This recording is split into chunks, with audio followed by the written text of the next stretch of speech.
Nat will be popping in with us shortly. She's wrapping up some things, so she said she's gonna slide into the home base pretty soon. So I was like, okay, well, me and Dre got the fort.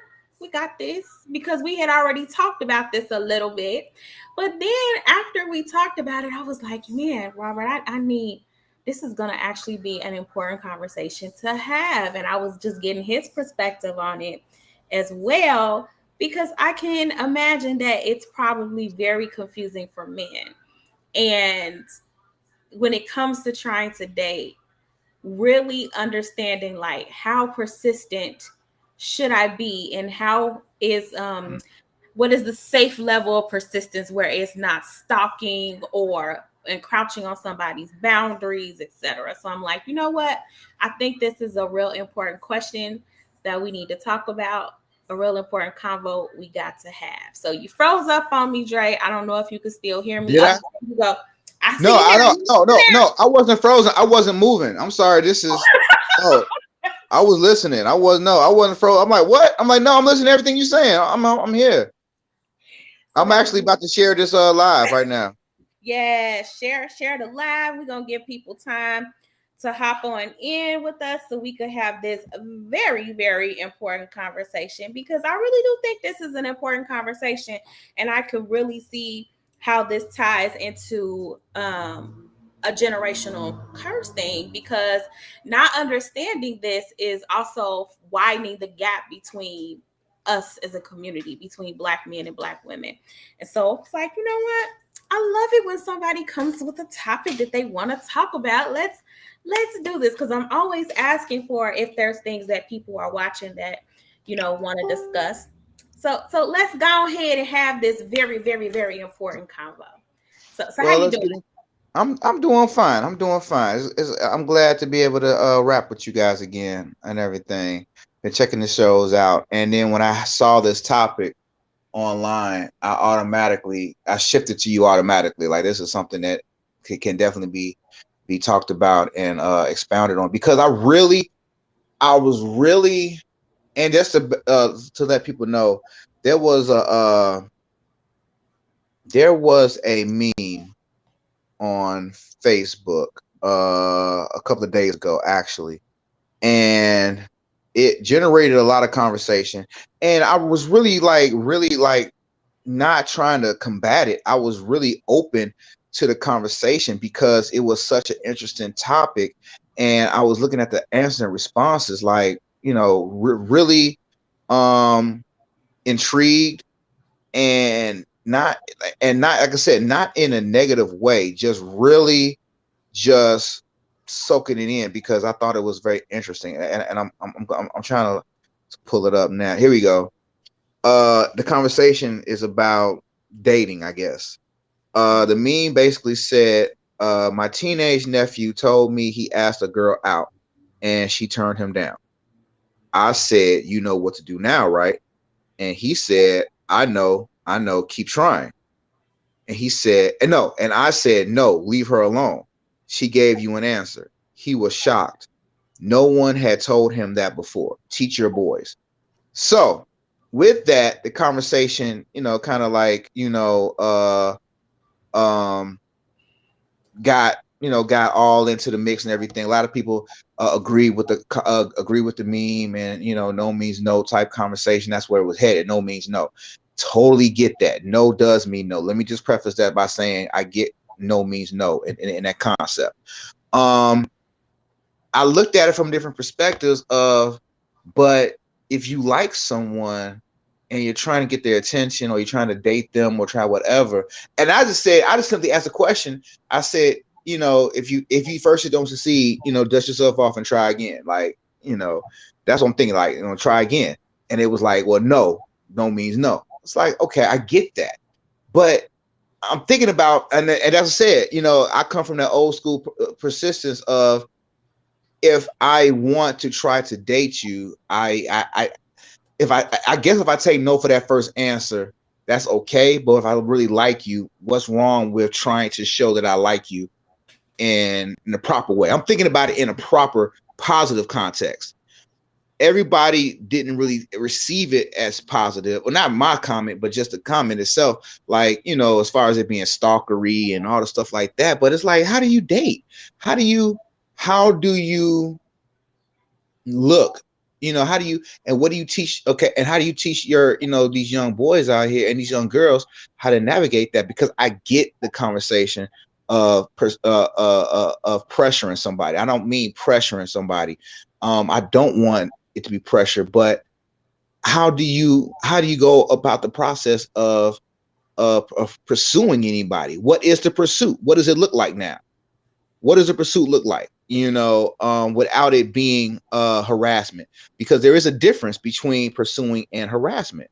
And there's a fine line. And what does that look like? Those are the questions that I'm having, and I'm raising, and I want to get my mind around it, because I do work at a school. I do have these kids, and even though they way too young to even consider dating and everything like that, and Right. I make sure I let them know, like, he likes me, she likes her, and I be like, I don't want to hear that. But the truth of the matter is, the conversation has to be understood, and what does it look like to be a bugaboo? What is I mean, what a bugaboo was back in the day, and I get that, and no one, I never wanted to be considered a bugaboo, so I was very cautious about that that label and that title. Right. Nowadays it's considered being thirsty. You being thirsty. uh and what does that look like? And that was like, I'm thirsty if I try to tell you that. Am I thirsty if I try to tell you or show you that I like you? Like, does that mean being thirsty? What does that mean nowadays? And is that word being overused? It's so many questions that's raised from this conversation that I really wanted to just bring up, because to me, it's confusing as an adult, and it sends a lot of different signals, and then it goes into the line of what you were raised on and how you were raised and what you perceived on as quote unquote toxic masculinity, that word, and everything like that. It's like, damn. So in this day and age, Urkel would have been canceled, Dwayne Wayne would have been canceled. A lot of people that we looked at, back in the day, of pursuing who they liked and trying to, you know, do whatever, uh, would be considered harassment in this new day and age. And it's funny because it's like, damn. It's like, so what do you do when you meet someone? How do you meet someone? What are the new rules of engagement? That's where I'm at right now. And I'm gonna just cut it off right there and see what's going on with comments and thoughts about that from you. So it's so funny because after you sent that to me, and then I also saw that meme pop up on different other people's pages. And so I was able to go to the initial post and see like what people were saying from the initial post that was made public. And it was a lot of the same um, line of thinking and confusion. And it was mostly on, there were a lot of men that were saying stuff like, it's cool, I'm not gonna run up behind anybody, I'm not gonna sweat anybody. There were, also the gentleman that we saw that was saying, I don't pursue anyone, I let women approach me, I don't have to. And then there were a lot of men saying like, hey, I grew up in, hearing that, keep trying, be persistent. And if I'm a good guy and I'm not like trying to physically hurt them or cause any, emotional harm to them or whatever, like what's wrong in being persistent? And then there were the examples that you just brought up. Urkel, Dwayne Wayne from A Different World. And these brothers were very persistent. And the girl was saying, I didn't like you at first, but they grew on me. Like once I got past it, I started to feel different. And so I think that is in the back of a lot of men's mind, right? It's like, well, I grew up hearing, and then even women will tell you that sometimes. They will say, well, the first time, if you hear some people's love stories, the first time he asked me, I just so wasn't interested. He was so not my type. And then, I got to know them, I got to know him, and he grew on me. So it is a very confusing line. And even with talking to Robert about it, I was just like, my husband was persistent. He was respectfully persistent, but persistent nonetheless. And I liked that. I liked his persistence. I think because it didn't make me feel endangered in any way. It didn't make me feel uncomfortable. And it wasn't that I wasn't interested. I just needed to come to things on my own time. And so I didn't feel any sort of way about his persistence, but also as a professional that teaches the importance of building boundaries, even to our young kids, because it's a protective layer. It's how we protect ourselves if we have healthy boundaries. And I teach consent in talking about healthy boundaries. And there are rules to consent. And how the rules of consent work are that first, they're freely given. So when you give someone your permission to something, or you're asking for permission, that person has to give it because they want to. It's freely given, and it's on their own volition, right? And then it's reversible at any time, so they can change their mind and now say no. It's informed. You know what you're consenting to. They know what they're giving you permission for, so it's informed on both sides. And then it's enthusiastic, so it's clear. Yes, that's the part that I really hone in on. It's a clear yes. It's not a I don't know. It's not a maybe. It's not a convince me. It's not a try to persuade me. If you hear anything other than an enthusiastic yes, you do not have consent. You do not have permission, and you need to not cross that boundary.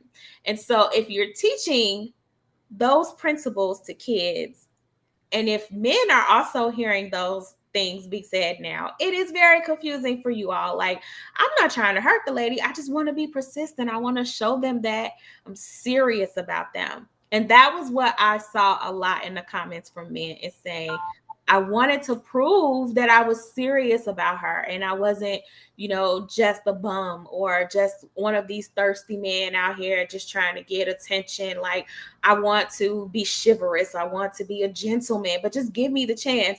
And then we also hear the narrative that women get in their own way sometimes, right? And don't like something right away. So, to answer your question, no is no.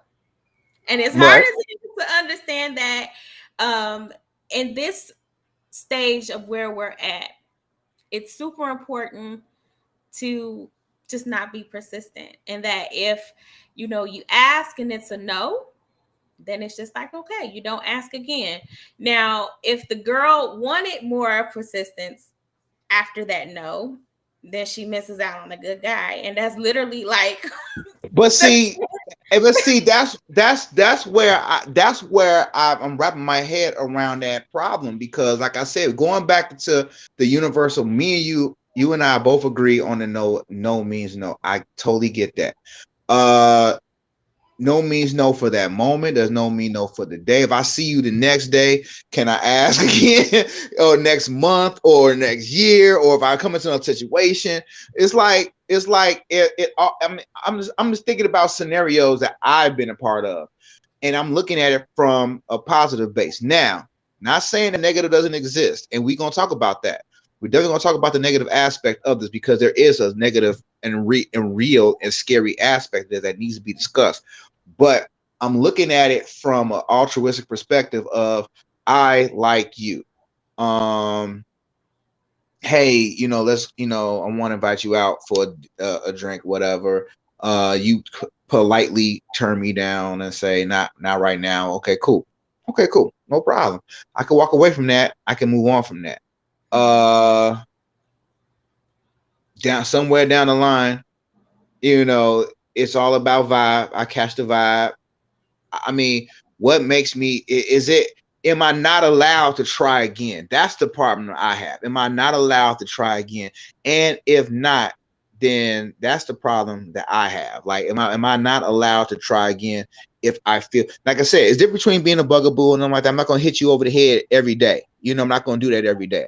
But if we come across another situation and I'm I'm gonna shoot my shot again, depending on if I got a shot. Now I know when to walk away from a surefire situation. Like, okay, cool, but I'm just looking at it from the perspective of, am I not allowed to try down the line? It might not be the next day. It might not be. It might not be even in that moment. You can walk away, whatever. You know what I'm saying? But you know, I guess it all depends on the scenario. It's very case by case. But it just really, like I said, it just really just was on my head about this because I'm just looking at the perspective of and looking at it from an adult perspective, but then from a young person perspective, when they go out and date and everything, or they try to date, and you say okay, and they say no, how does that affect them throughout ever other choices that they have if they want to try out for something or they want to do other things, and they hear no, your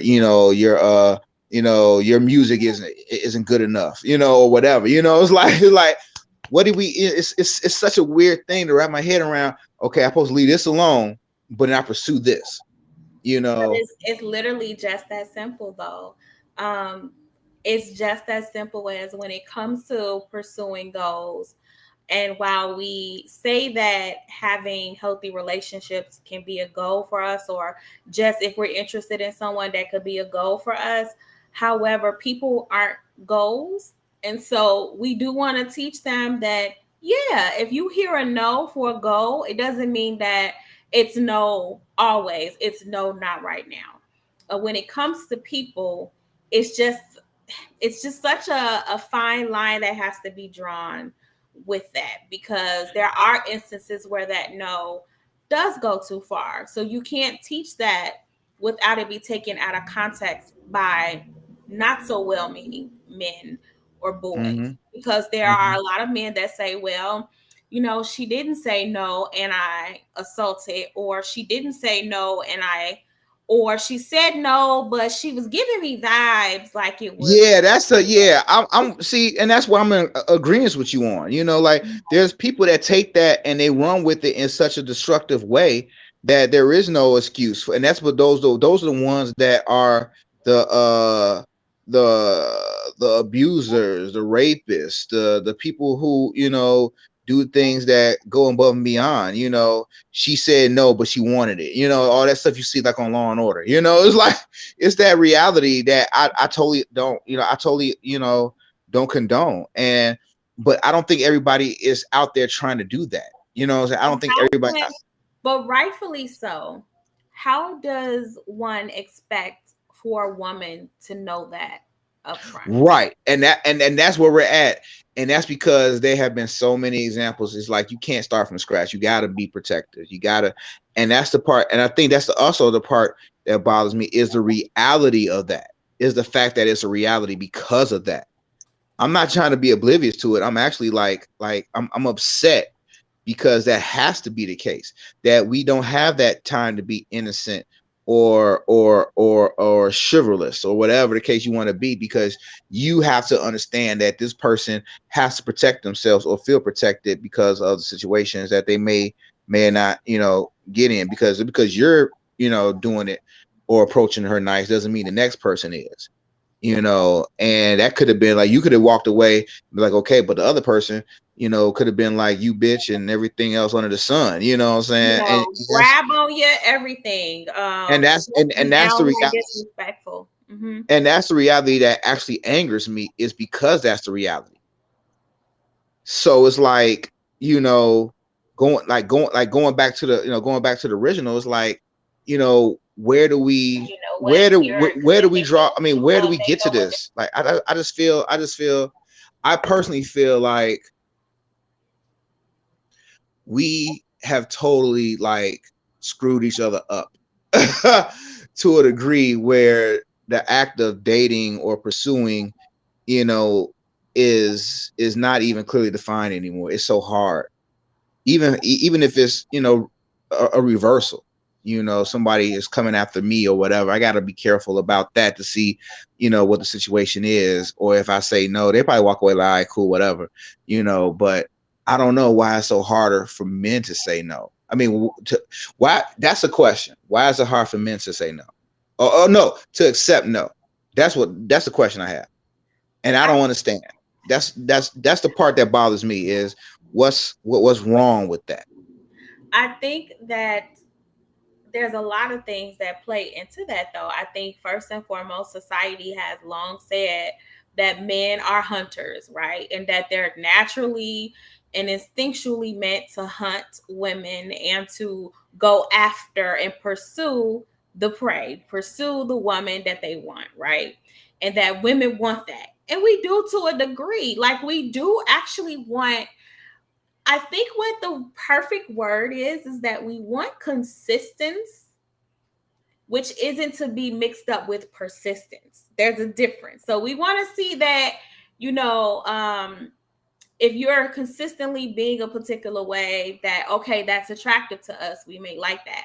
But we don't want to actually be convinced either that we should like you. We kind of we'll get it. Like, if we'll get that feeling, if we're paying attention and we're seeing something in you, we're going to make ourselves available. That's not to say that later down the line maybe something will happen that we may realize, you know what, maybe I wasn't open enough to see qualities in this person that I like. And so I think that that actually is what happens when you hear a story like a woman saying, yeah, the first time he asked, I was just like, no, because with anything, we often see first with many things, right? We see with our eyes first when it comes to dating. And then we look for other things, especially women want the new thing is, I guess it's always been a thing. We just never called it swag. We just wanted like a coolness, a certain confidence about, a man, etc. So women definitely will pick up on that and like that. And so I think what they're actually saying is when they're like, okay, at first I didn't care for this person, but they grew on me and I got to get to know them and I saw certain things. It wasn't that that man was being persistent always either. It was just she made herself available to see him in a different light. And so I think that what's hard for men to hear and know is that they've been told not to accept it for so long. Is that if you accept the no, you're going to miss the catch. Like, if you accept the no, you're going to miss out. And so it's hard to let that go. Like, how many of you men watching grew up hearing that? Like, what you said was, hey, at first you don't succeed, dust yourself off and try again. But that's not always what women want. And in a time where women are feeling threatened by men, especially Black men, more than they're feeling comforted by them, it's that plays a huge role in why persistence can be threatening or Right. uncomfortable. And that and going back to that, and that's what makes me upset, is because that's the reality that we are at now. And especially if you're in the realm of being alert and conscious of that, that makes it so much more difficult to understand. And you have to teach this to the kids growing up and everything, and just how they pursue boys and girls for each other, and realize that, because that's a whole lot of programming, or reprogramming for that matter, because of what we grew up with. And I was, like I said, I was really open minded to the entire conversation, which is why I said I want to talk about it, because I really wanted to expand on it, because it was such an interesting concept. Because it's like, you know on one hand, you said, women, well, I say some women like to be, well, some, like I said, some, because some comments were like, I'm not prey, I'm not, whatever. But how do they pursue you? Like, what do you do? They're like, how do they shoot their shot? It is a sort of a give and take. And how does that work now? So how does that work? So, and like I said, it's all about the scenario. And I guess the online world has made it such an easy situation where you shoot your shot online, as opposed to being in person. It's typing. It's your personality. It's Or what you it's just say. a swipe left or right. So if you in a meeting, I mean, on a dating app, I guess, and somebody sees you, and I know some of them from talking to my dating world friends, that you have to um both show interest for the Mhm. connection to be made.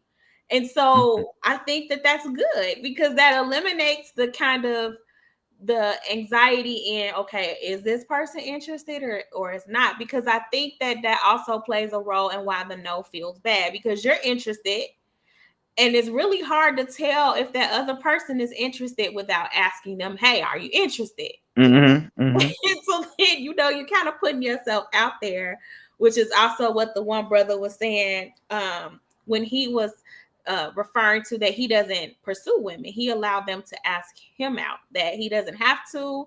When they're interested, they're very clear that they're interested. And that's a positive way too, because then for a fact, and you're not being aggressive and you're not looked at as being too or negatively persistent. And so it's hard. I'm just being real. I'm so glad I'm not out here dating. I'm so glad, because it's tough for our dating community and trying to figure it out. And then it's even more complex because there's so much trauma. And I think we're in an awakening period of where our trauma matters. And so people are really putting their foot down and being like, listen, you've hurt me and I'm not bending on it, and that's it. And so we're not having those healthy conversations about stuff like this, which is why I thought, like, what, this might be super important, because I know if you're wondering that, and you a good dude, like, you a good brother. I know if you're pursuing or being persistent with a woman, it's because you want to show genuine interest, and that Right. you want to be a gentleman, and you want to have the opportunity for you both to get to know each other. You want to do it respectfully. And so when are kind of met, or if you're met with somebody not being sure, kind of playing games, or just not being, very out in the open with where they stand with stuff, I'm sure that's frustrating as hell. I mean, it's I haven't, and it's amazing if I go back and think of it. Like, I've had, okay, there was one person who I actually like wanted to meet, like online. I wanted to meet them in person, and I will always invite them to come out to events, not just solo, but like, hey, bring your friends, come check this place out. We gonna be here. We gonna be doing it. This is when I was outside a lot, and I was more actively social. Now, not so much. If you see me outside, it's a trick. But but back then I was always like outside doing things, and I was like, hey, our friend's gonna be here. We're gonna be, come, and they would not show up, whatever. So out the blue, they actually like hit me up and was like, hey, what you doing? Let's meet or whatever. And I was like, what? And I did not pursue that. I just, they came and they came at me and basically like invited me to do something with them, and we hung out, had a good time and everything. And then it was like, okay, uh I'm being totally transparent, hey, let's hang out again. And it was like it went back to that original statement of always busy, always doing something, whatever case may be. And so now I'm at a point, this ain't where I was like years ago. I'm at a point now where I'm going to invite you a few times, and after that I'm not going to invite you anymore. you know Not saying I have hard feelings, not saying anything, but I don't want to appear thirsty. I don't want to appear trying to bug you. Do I want to see you again? Yes. Do I want to hang out with you again? Yes. Have I expressed that to you already? Yes. I can't do nothing else, because I don't want to be on that level of, he's texting again or sending me a message again or invite. I didn't want that. So I took a step back, and that's how I am now. If I don't feel like that vibe, or I feel like you're okay with me asking you out or whatever, then yeah, I will back away, because I don't want to deal with that. And it's not necessarily, and they never said no. They Mm-hmm. never said no. It was like, not right now. It's such a big difference, you know, than saying no. And That's I'm true. going through my motions of, okay, asking somebody for their number and they say nah. Okay, cool. Let's if I have access to them already, do communication, which is what social media and stuff is. You can always hit somebody up. They can block you, of course, but you can always hit somebody up and be like, "Hey, I'm about to go get something to eat here. I'm about to go do something here. You know, you want to come hang out?" They be like, "Nah, it ain't a good time right now," or "Next time." That's not a no. So you don't know. You know what I'm saying? So until they say, until it's a flat out no, like, "Nah, I got a man," or something like that. All right, cool. You know. But if they say, if they let you down politely, so to speak, or not right now, then how would that person know not to give up? See, but I think that that's very different from the meme, because in the meme it was a clear, definite no. Yes, yes, yes. So he asked, and the young lady said, "Nah, I'm good."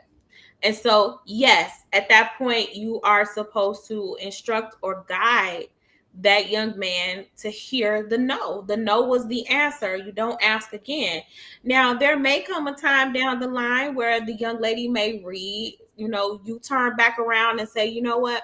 You asked me out some time ago and I thought about it. Are you still interested?" And then he has the opportunity at that time to accept or decline, to say yes or no. But if you hear a clear, definitive no, I'm not interested, I don't want to do it, nah, I'm good, then that is what you take. You don't continue being persistent. You don't ask again later. You don't, figure, oh, well, Dwayne Wayne was told by Whitley 1,000 times no. And then they ended up getting married and, obviously ending the show with starting a family, etc. But that's not the reality. And I'm even here to, beg to say that that was not okay. That was not okay. Then it wasn't okay that once the tables turned. Because if anyone, I know our generation know a different world, but then at one point, Dwayne Wayne moved on and he got a whole new girlfriend and he was doing his thing. And Willie was the one being persistent to a fault. And she was out of line. She was wrong. So it's not just being looked at as being negative if men do it. Like, nobody should cross that boundary. If you hear a definitive no, I'm not interested, no, that is the answer, and you have to take the answer and walk away from that. And let's look at that for a moment. Okay. The character of Dwayne Wayne was he was after, of course, Denise. That was his conquest. That was his conquest. It was Denise.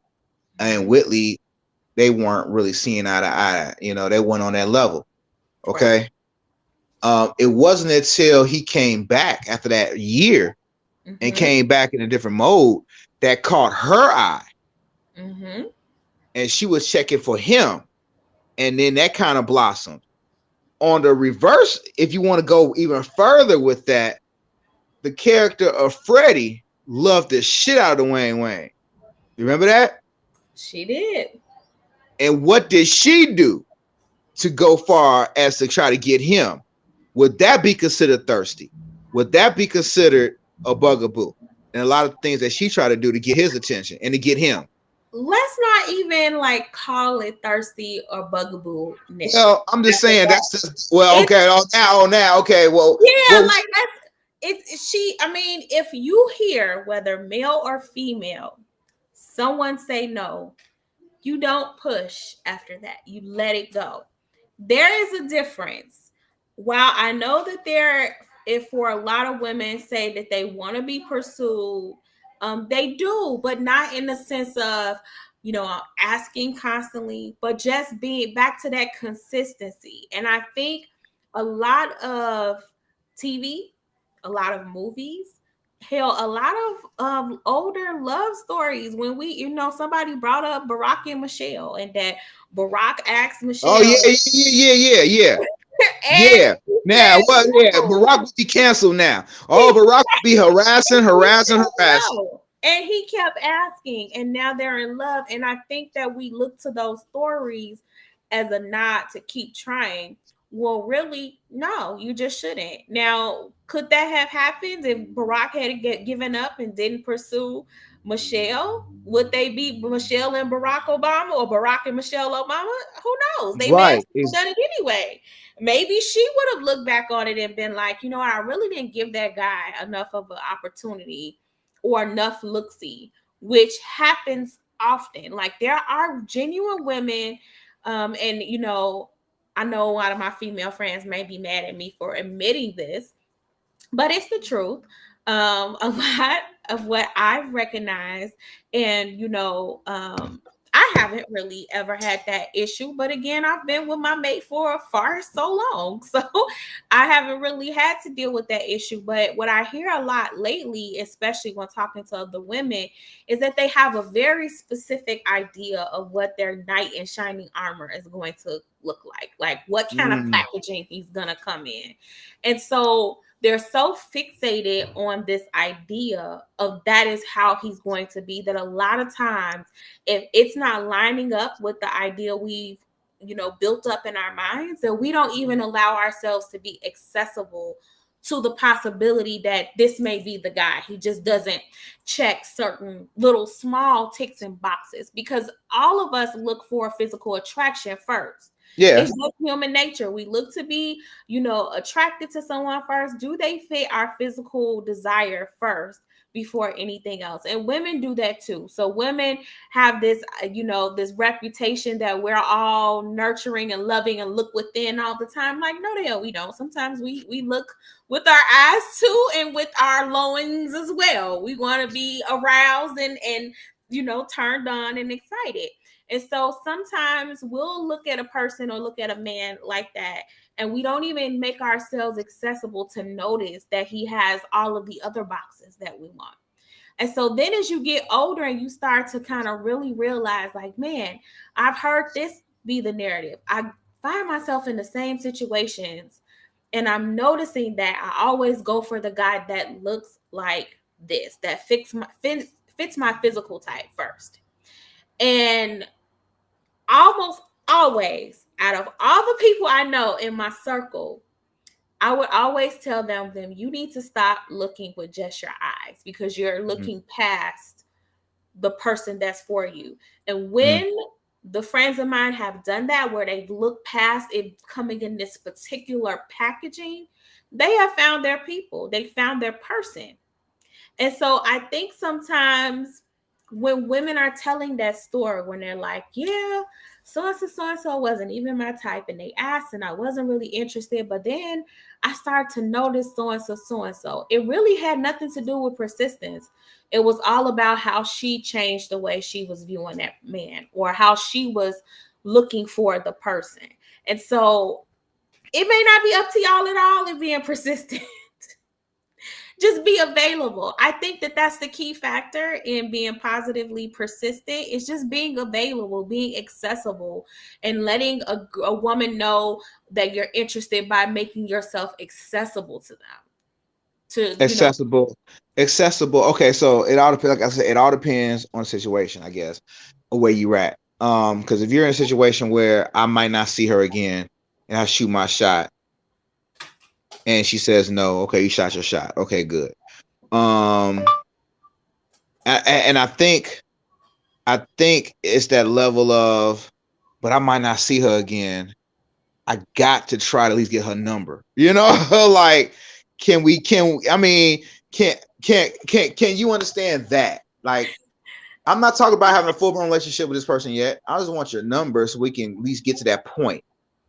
You But can if she deny me down says the line. no and she doesn't want to give you your number, and call me cliche or call me old fashioned, I still believe that what's meant will happen anyway. I met my spouse in the most unexpected way.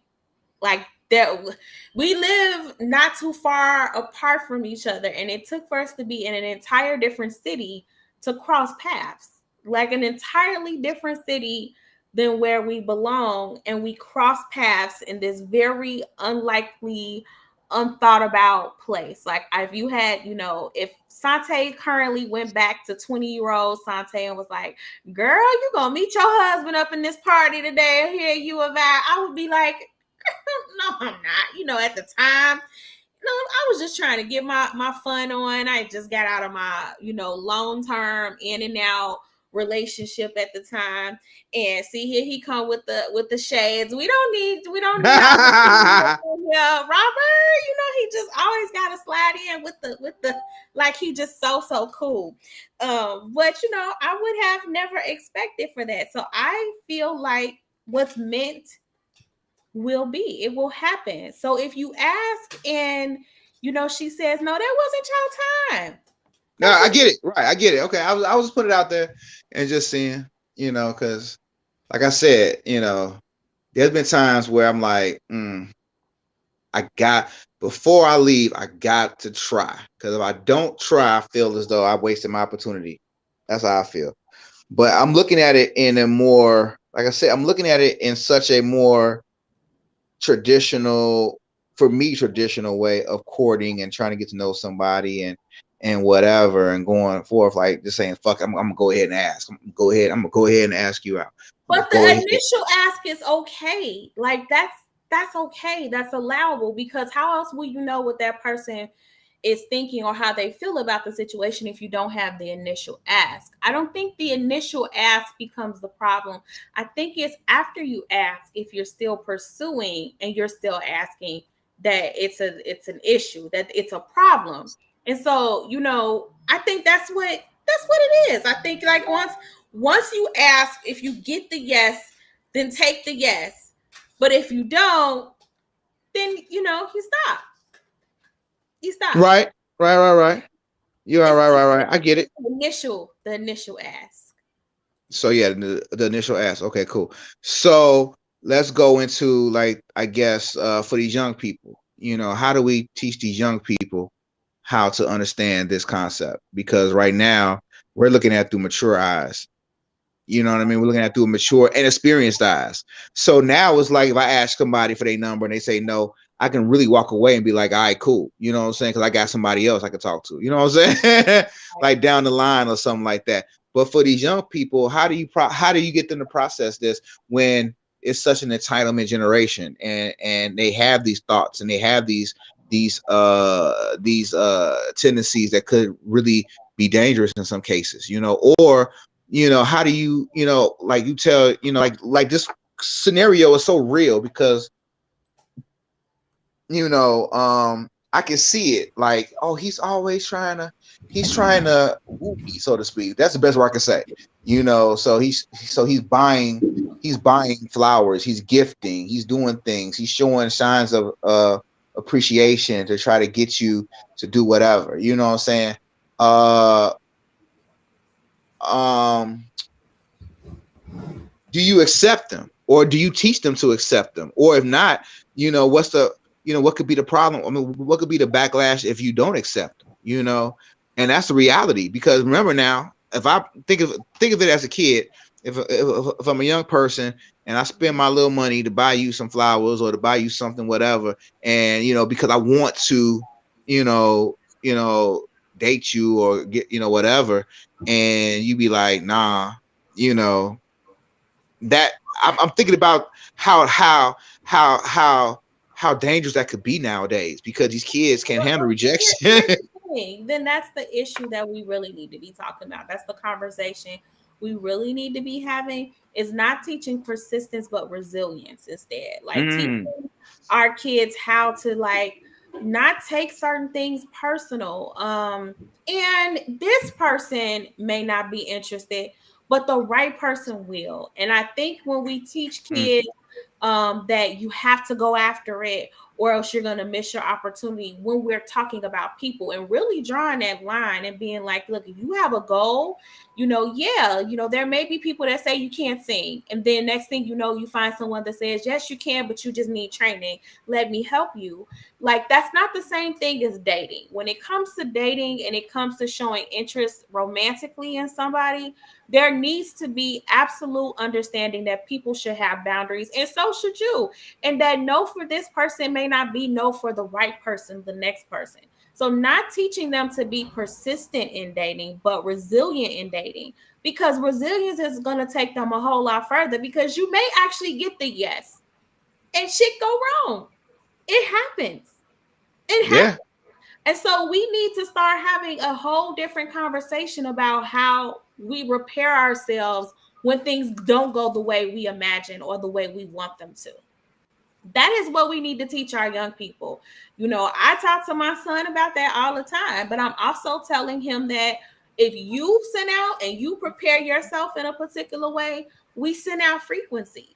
We attract Big facts. certain people. Like we send out that frequency. So if we're carrying ourselves in a particular manner, in a particular way, we're going to send out that signal to people, and we're going to draw people in where the guessing game of are they really interested or are they not are going to be less taxing. It's going to be less scary, less anxiety filled. And so I think that that's what we need to talk to our young people about, not just our boys, but our girls too, because sometimes girls can be extremely too persistent. It's not a male thing. It's a everybody thing. Sometimes when people like somebody, it's really hard for them to not hear that they like them back. And so we need to send confidence in our kids and tell them that that's not a reflection of their worth or their value. So less persistence, less dust yourself off and try again. More accept that that's what it is, but that's not your forever. That's not for everyone or everything. You're not everybody's cup of tea, and everybody ain't gonna be your cup of tea. And that's what we need to talk more about. That's what I say is the way we do it. I see my girl Nas swoop in. Hey, Hey, Nas. Natalie. So I don't know if you've been able to know what's going on, because I know you've been busy shooting for Melanated America. Shout out for that. Yes, episode's coming soon, y'all. So y'all better get that. Did you say no? I said yo. Yo. Yeah. I was gonna say, wait a minute, did I speak too soon? Well, what did happen? No, yes, coming soon. It's coming back. So yes. I don't know if you got to hear. Girl, that's around the corner. We almost. That's what I'm saying. Be on Literally. That's around the corner. So Literally. I don't know how much you heard about the topic. So Dre hit me up and was like, I need to talk about this. And I was like, okay. So we went back a little bit. I went and did some investigation and asked a couple opinions myself. And I was like, man, from the conversations I'm having, this is a conversation that we need to have on We Gonna Talk, because it does get in the way and it's a generational curse thing of telling our boys that this is how you get the girl, is being extra persistent and steady going. Movies tell them that, TV shows tell them that. We referenced A Different World and Family Matters. I think the only people that watch what I really like about what you all were just saying was the fact that you're not gonna hit all the balls. Like every ball that comes your way, you're gonna miss a couple of. You're gonna swing and hit the air, and that's all right. And then one thing you said that was a word, Sante, was you might hit that ball, and that wasn't the ball you wanted to hit. It had paint in it. Now you got paint all over your face. What do you do? And the thing is that's how I look at things more so now as an adult. And that's definitely how we need to raise our young people, because everything's the end of the world when you're young. There is no tomorrow. It's right now. Everything's the end of the world. To young people, I know it probably was to us. It definitely is to these kids nowadays. Like everything's the end of the world. And so when you can instill that into a young person, where it's like, all right, well, thanks. It was, good getting to know you, or thank you so much, maybe we can be friends. I think you're a nice person, or whatever it may be, is not the end of the world when it's not that person for you, because the right person for you. I'm gonna say it one more time. The right person for you will want you, will find you, will seek you. You know what I'm saying? And so if that person ain't right, it ain't right. Let it be open to you too. Like not just find you, seek you, but they'll be open. They'll be right. open. And exactly who you are, not who you're pretending to be. Oh, everybody start out with a PR agent, though. Everybody starts out with. But it's a difference from a PR agent versus you straight up trying to be what you think that person wants, or someone else that you think that person wants. It's facts. It's the big difference. Go cute, you know what I'm saying? Put on your best, you know what I'm saying? Game face on, understandably. Okay, yes. Yes. But still let that person be true to who you are. And that is, I mean, even when it comes to friends, you don't want to be friends with everybody. You don't want to date everybody. You don't like, you have to be okay with being authentically 100% yourself. And if we can get this built up in our children at an early age and they ain't got to go through traumas in life and figure it out when they become adults, if you a nerd, be a nerd. You know what I'm saying? If you like sports. If you want to cheerlead. Whatever you want to do. I'm a nerd. I'm like, I'm a legitimate nerd. Like band and music, like whatever it is, just be comfortable in that. And the people who are also comfortable in that or with that, well, you'll gravitate to each other and you won't have to work as hard in the relationship or to keep the relationship trying to pretend and be something that you're not. And life comes with yeses and nos, even when it comes to being an adult, when it's career options or, different houses, cars that you may want, whatever it is, a lot of times that first thing may not happen. But that's okay. Even today, I know people that's looking for buildings and real estate. I'm like, they ain't get that offer they put in. But you know what? That one wasn't yours.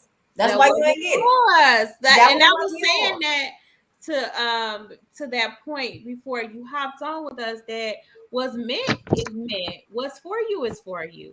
And if I hear the no, then you weren't for me, or you weren't for me right now. Sometimes that no is a protection measure for me, and I just can't see it because I wanted it so bad. And so, we need to really, if we're talking about how to equip our next generation, our younger generations, about how to date, is simply respect the fact that people have boundaries. They may not be interested in you, but we need to teach them that self-worth, that is not a reflection of their worthiness. Yeah. I think that's why the no gets so hard. It's like, I'm not worthy. It becomes personal. They didn't want me, and that's that because you ain't everybody's cup of tea, and everybody ain't gonna be yours. Everybody got that thing. I remember when internet first got big, I guess back in the day. And we don't need to talk about that because I was a part of that movement. One of the older sites people used to go before pre-Facebook and Instagram. Okay? You mean Black Planet? Black Planet. Black Planet. Black Planet. Yeah. Another one was what was another one? It was like Black Planet, Black Voices, MySpace, all that good stuff. Facebook, MySpace. I mean, before Facebook was MySpace. MySpace was first. I wonder if MySpace was definitely first. I would have to look. What was it, like the top 6 or the top 10 friends or something? Everybody was mad because they wasn't in Yes, that was MySpace, honey. That was MySpace. AOL, come on, I see you. Listen. Yeah, go back to Excite. Go back to Excite, all that good stuff. Yahoo group. That's what it was. The Yahoo group back in the day, all that good stuff. All that. And so when profiles start popping up and you had selections, right? You get interaction with people, and people will post stuff. Am I cute? Would you date me? Do you like me? Type of things would be popping up and stuff. And I never forget something like that popped up. And it was put something up there, and I tell you if I would date you or not, or something like that, right? And so I must have commented, and the person was like, "No, I wouldn't," and I was like, "Okay." Not for everybody, and that's the thing. But at an early age, going back to everything's the end of the world for kids, and we don't prepare them properly, and sometimes even when we do, like. That can break a kid. Internet bullying and all of this stuff, internet-wise, is so hyper focused and active with these kids that could somebody just saying they wouldn't date them would crush them. And it's like, but that's that person's preference. That has nothing to do with you. Well, we talk about it from that aspect. Go ahead, Dre, and then I'll make. No, I was gonna say, to segue into the conversation about friendship is, and me working at the school, and Natalie working in education, you're a counselor. Like, we have to understand that a lot of these kids, a lot of these young people, don't have a healthy understanding of what friendship means and is by definition. Come on. I had a group this week. We was talking about, we was watching something, and I was asking them. I did like a SEL workshop with one of them. We was talking about friends and friendship, and I was like, well, what is a friend? And then they all had different answers, but most of them were like, keep it real with them. Some people wanted them to be like extra blunt, necessarily mean, or like, it was like different things. Like I said, you want them to be mean to you, or mean to others? And it was like and they was kind of debating over that. It was very interesting. Loyal. Some people talked about loyalty. Okay, cool. But there was a lot of mixed answers about the definite. Oh, somebody that makes you feel good and not bad, like drained. We talked about that, and we talked about how if you talk to them and you feel drained afterwards, are they really? I think the workshop talked about toxic relationship without saying the word toxic. They just said unhealthy. What is an unhealthy friendship? That's And important with young people though, because a lot of And them I are was in gonna the say midst that. of toxic relationships. I and was the gonna concept, say that. So and they what was that talking about being was clingy. They're talking about being clingy. They was like, how they feel about you having other friends, how they feel about you, doing other things. They get upset about you having other friends or being around other people and stuff like that. And I had to talk to them about that. Like, well, it is kind of weird or unhealthy if they don't want you to be around other people, other than them. That yeah, friends supposed to be able to do whatever. Y'all in grade school. Y'all not even been to high school yet. Where it's going to be a bunch more people for you to even associate with. You know what I'm saying? Y'all in this one. Y'all in this one school. Not to mention your friends outside of school or your relatives and other people like that.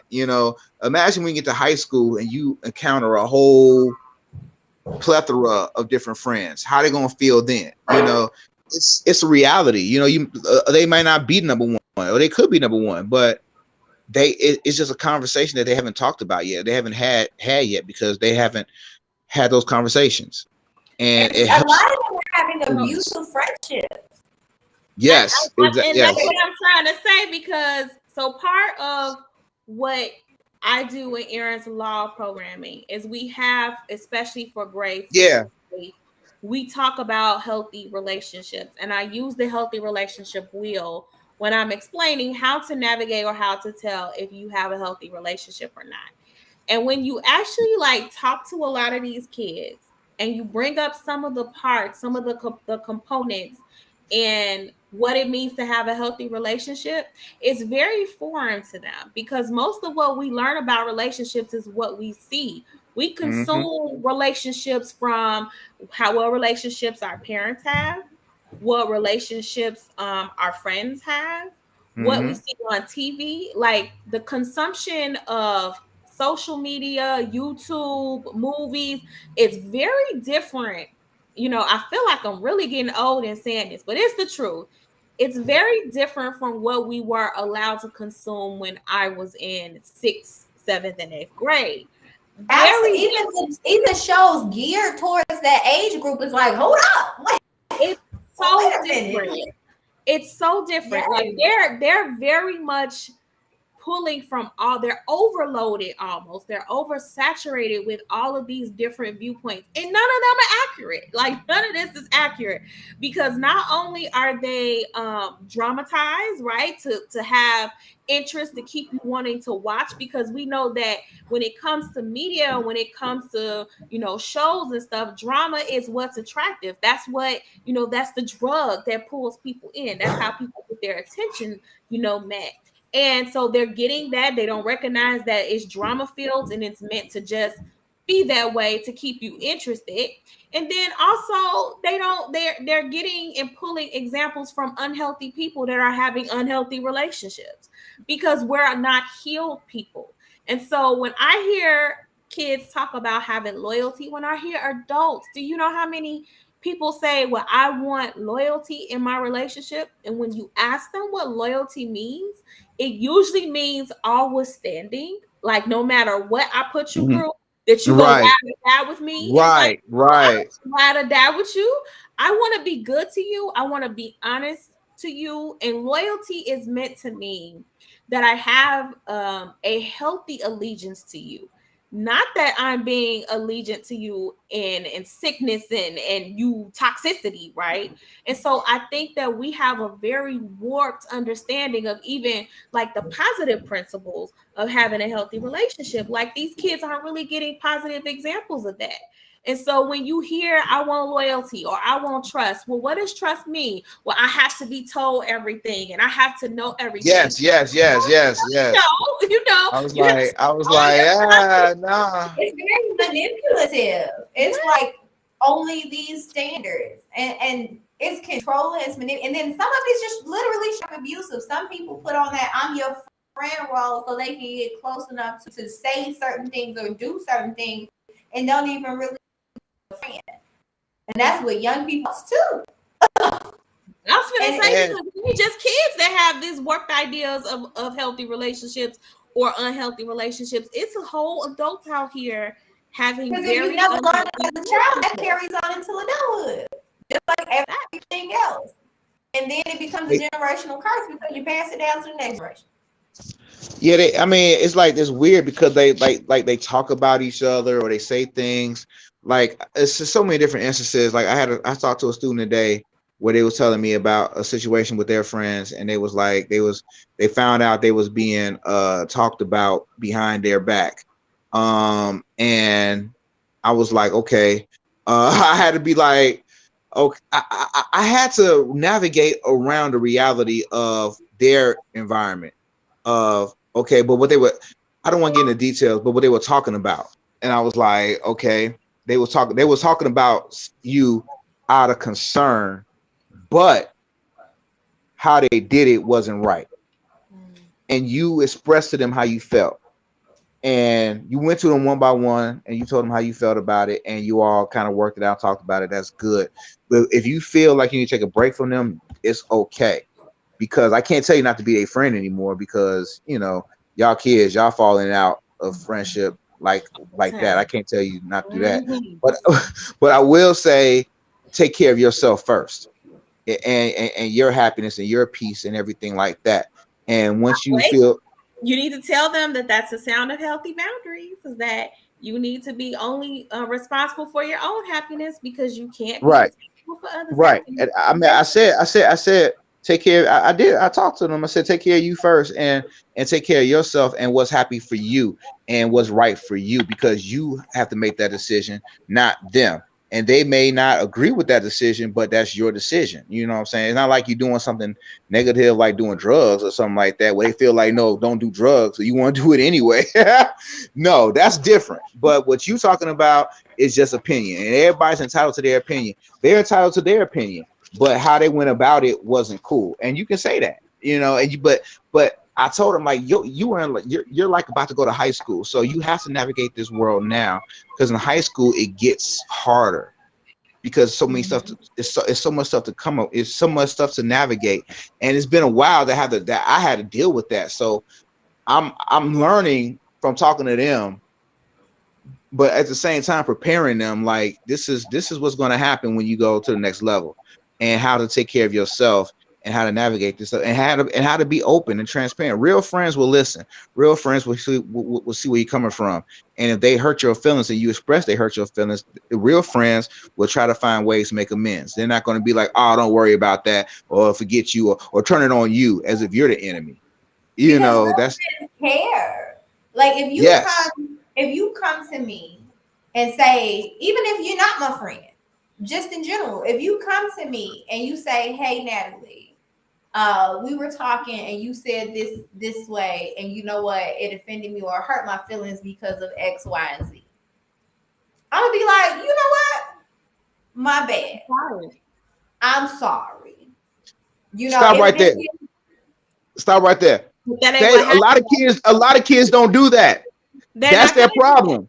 They never Right. they A never lot of accept. adults don't Well, yeah, do that too. that. Right. And that's the problem. But I'm saying That they don't, part. that right there of, oh, I'm sorry, I did not realize, you know what I'm saying? Or I I not, didn't I didn't know that affected you that way. But we also have to look at why this is. Key thing is that the adults are doing it either, so they don't have the example set that this is what you should do. I'm building it into my son right now today. You do something or you hurt someone, even if you didn't mean to, you say, I'm sorry. And then you change your behavior. Little things that I say so much that he says it back to me. One is when you make a mess, what do? You clean it up. Another one is, what is I'm sorry? And he says an action word, because sorry is an action word. He's 3. It's a verb. And I say, what is sorry? It's an action word. Exactly. So what does that mean? You have to change your behavior. Saying I'm sorry means you see a problem in your behavior and you're willing to change it because X, Y, and Z. Most of the time because you hurt someone. I want to pay attention to see Dion brought up in the comments, people have a problem with accountability. And how do we teach that? Absolutely. Well, simply is that we teach it by being an example first and foremost. So, when I do something wrong, I apologize to my kids. That in itself is super powerful. A lot of parents don't do that. A lot of parents do that. I apologize quick and in a hurry, whether it's I made a misstep in something, or I misunderstood something, whether it's I reacted in a way that was not appropriate because maybe I had things going on myself, or I was feeling some sort of way myself. I apologize to my kids excessively when necessary. When I need to apologize, I'm going to say, I'm sorry. And doing that and allowing them to see me as the mom, me as the adult say, I'm sorry. I'm teaching them accountability just in being the example first. And talking things through as well. Yes, but we also need to be able to hold them accountable properly. And I still think that there is a lot of disparity in that, especially in differentials in how we hold our boys accountable versus how we hold our girls accountable at times. And so we need to have equal accountability, like facts. We need to have equal accountability. Just the other day, the kids were arguing about something and they both had points. And I said, okay, well, this is what Naraya is saying. Naraya is saying this. And she's right. This is what this means. And your brother, Kyron, he is saying this. And this is what that means. And so at the end of it, they were kind of like, okay, I'm going to work on that. I'm going to work on that too. We're going to make sure we get it better, because they were arguing about spending time with each other. And it was a very important conversation, because they really, what I got them to understand and realize is that both of their ideas of spending time together are different. And that's not means that your idea of spending time together is wrong or less right. It just means that what you need in time from a person will be different. It's unique. Your needs are going to be unique.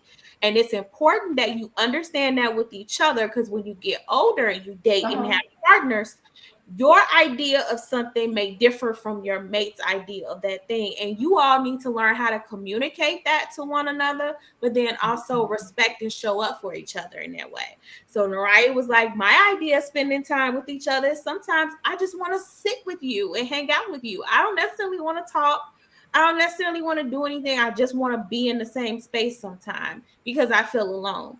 And Kyra was like, well, my idea of spending time with each other is if you play games and you do stuff that I like to do with me.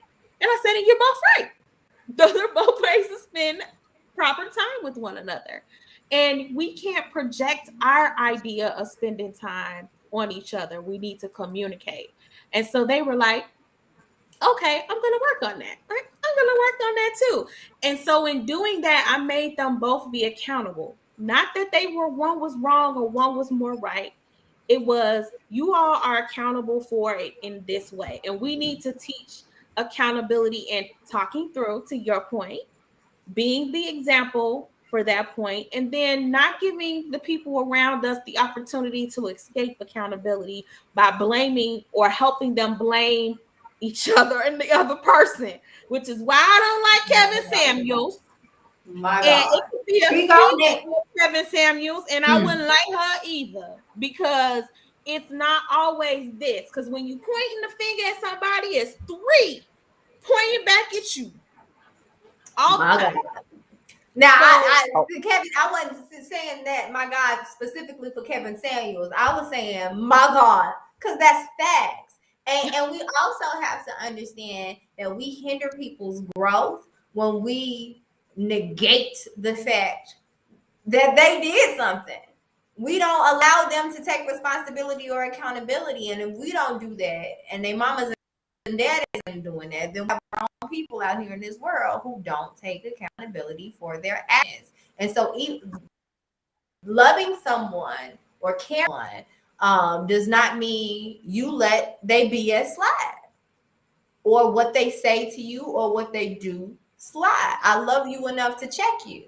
I love you enough to tell you what's really going on or how things are being perceived or any of that. You have to love someone enough to help them grow because you're stunting the growth if you don't allow them the opportunity to take accountability. And that's your children. Because some people will fault their kid. My baby ain't. You know good and well your baby did it. He did it. She did it. They did it. you know it. You know it. And And hold you them know it. accountable. But even that, Allow them to take accountability.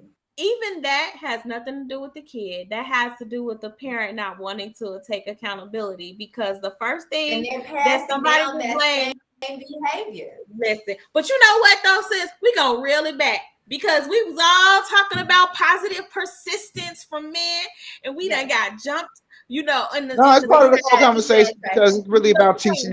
Yeah, we didn't get too far away. we I get really too just, far away, but we I gonna really reel just it wanted to back talk about it. in. I really want to talk about it because these are things that have to be taught and learned. And I'm looking at comments.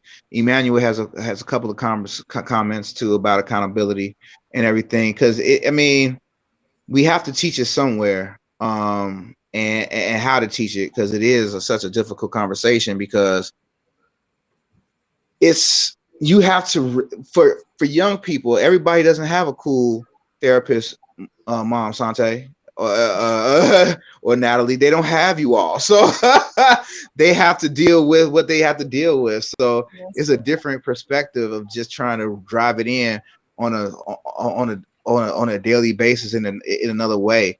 Hopefully, that's what I try to do with my job is try to have these conversations when I can, and just about it starts it's best had in sixth grade for me because they're able to understand a little bit better. Fifth grade, and it all depends. It depends on the person. But my fifth graders last year were awesome listeners. Middle school in general is a very pivotal point. But they Of were good listeners, but they weren't good practitioners. So this is the sixth graders can actually pick up on it a little bit better. Seventh graders definitely, and eighth graders, yeah. So I'm looking at it like that. So I start okay. So you all didn't know this, but a couple of years ago, I started a boys mentoring group at my school called the Young Kings Club. And basically like a mentoring program for boys to spend time with them and talk about some of this stuff and try to get this stuff out to help prepare them not only for high school but to prepare them to graduate and stay out of trouble and to be better examples of young men and stuff like that. Anyway, I'm working on my curriculum this year and I want to focus on accountability. I want to focus on improving relationships with girls and their peers. Those are my three main goals: accountability, because everything else comes into play. But I want them to focus on improving their relationship with girls and improving their relationship with each other, because it's so much stuff that you see, and it's like, oh my God, it's like everybody's so angry and anxious and angsty, and and and you have to reprogram their minds against what their parents taught them, and some of the parents taught them might not be exactly PC. But you get it. I'll be like, I get it, but I can't. I got like my mama said. I'll be like, yeah, I know your mama said. I know your mama said. Yeah, you're right. Your mama did say this, but gotta be careful. Gotta be. Uh, yeah. So it's a trip. It's such a trip with them, but I enjoy it because I learn from them, and I want to at least have them show growth. So I have fifth grade, sixth grade, seven. No, I have sixth, seventh, eighth grade. I have sixth, seventh, and eighth grade. Sixth graders, seventh, and eighth. Sixth graders is a whole group to themselves, and seventh, eighth graders are kind of blended right now because of the population.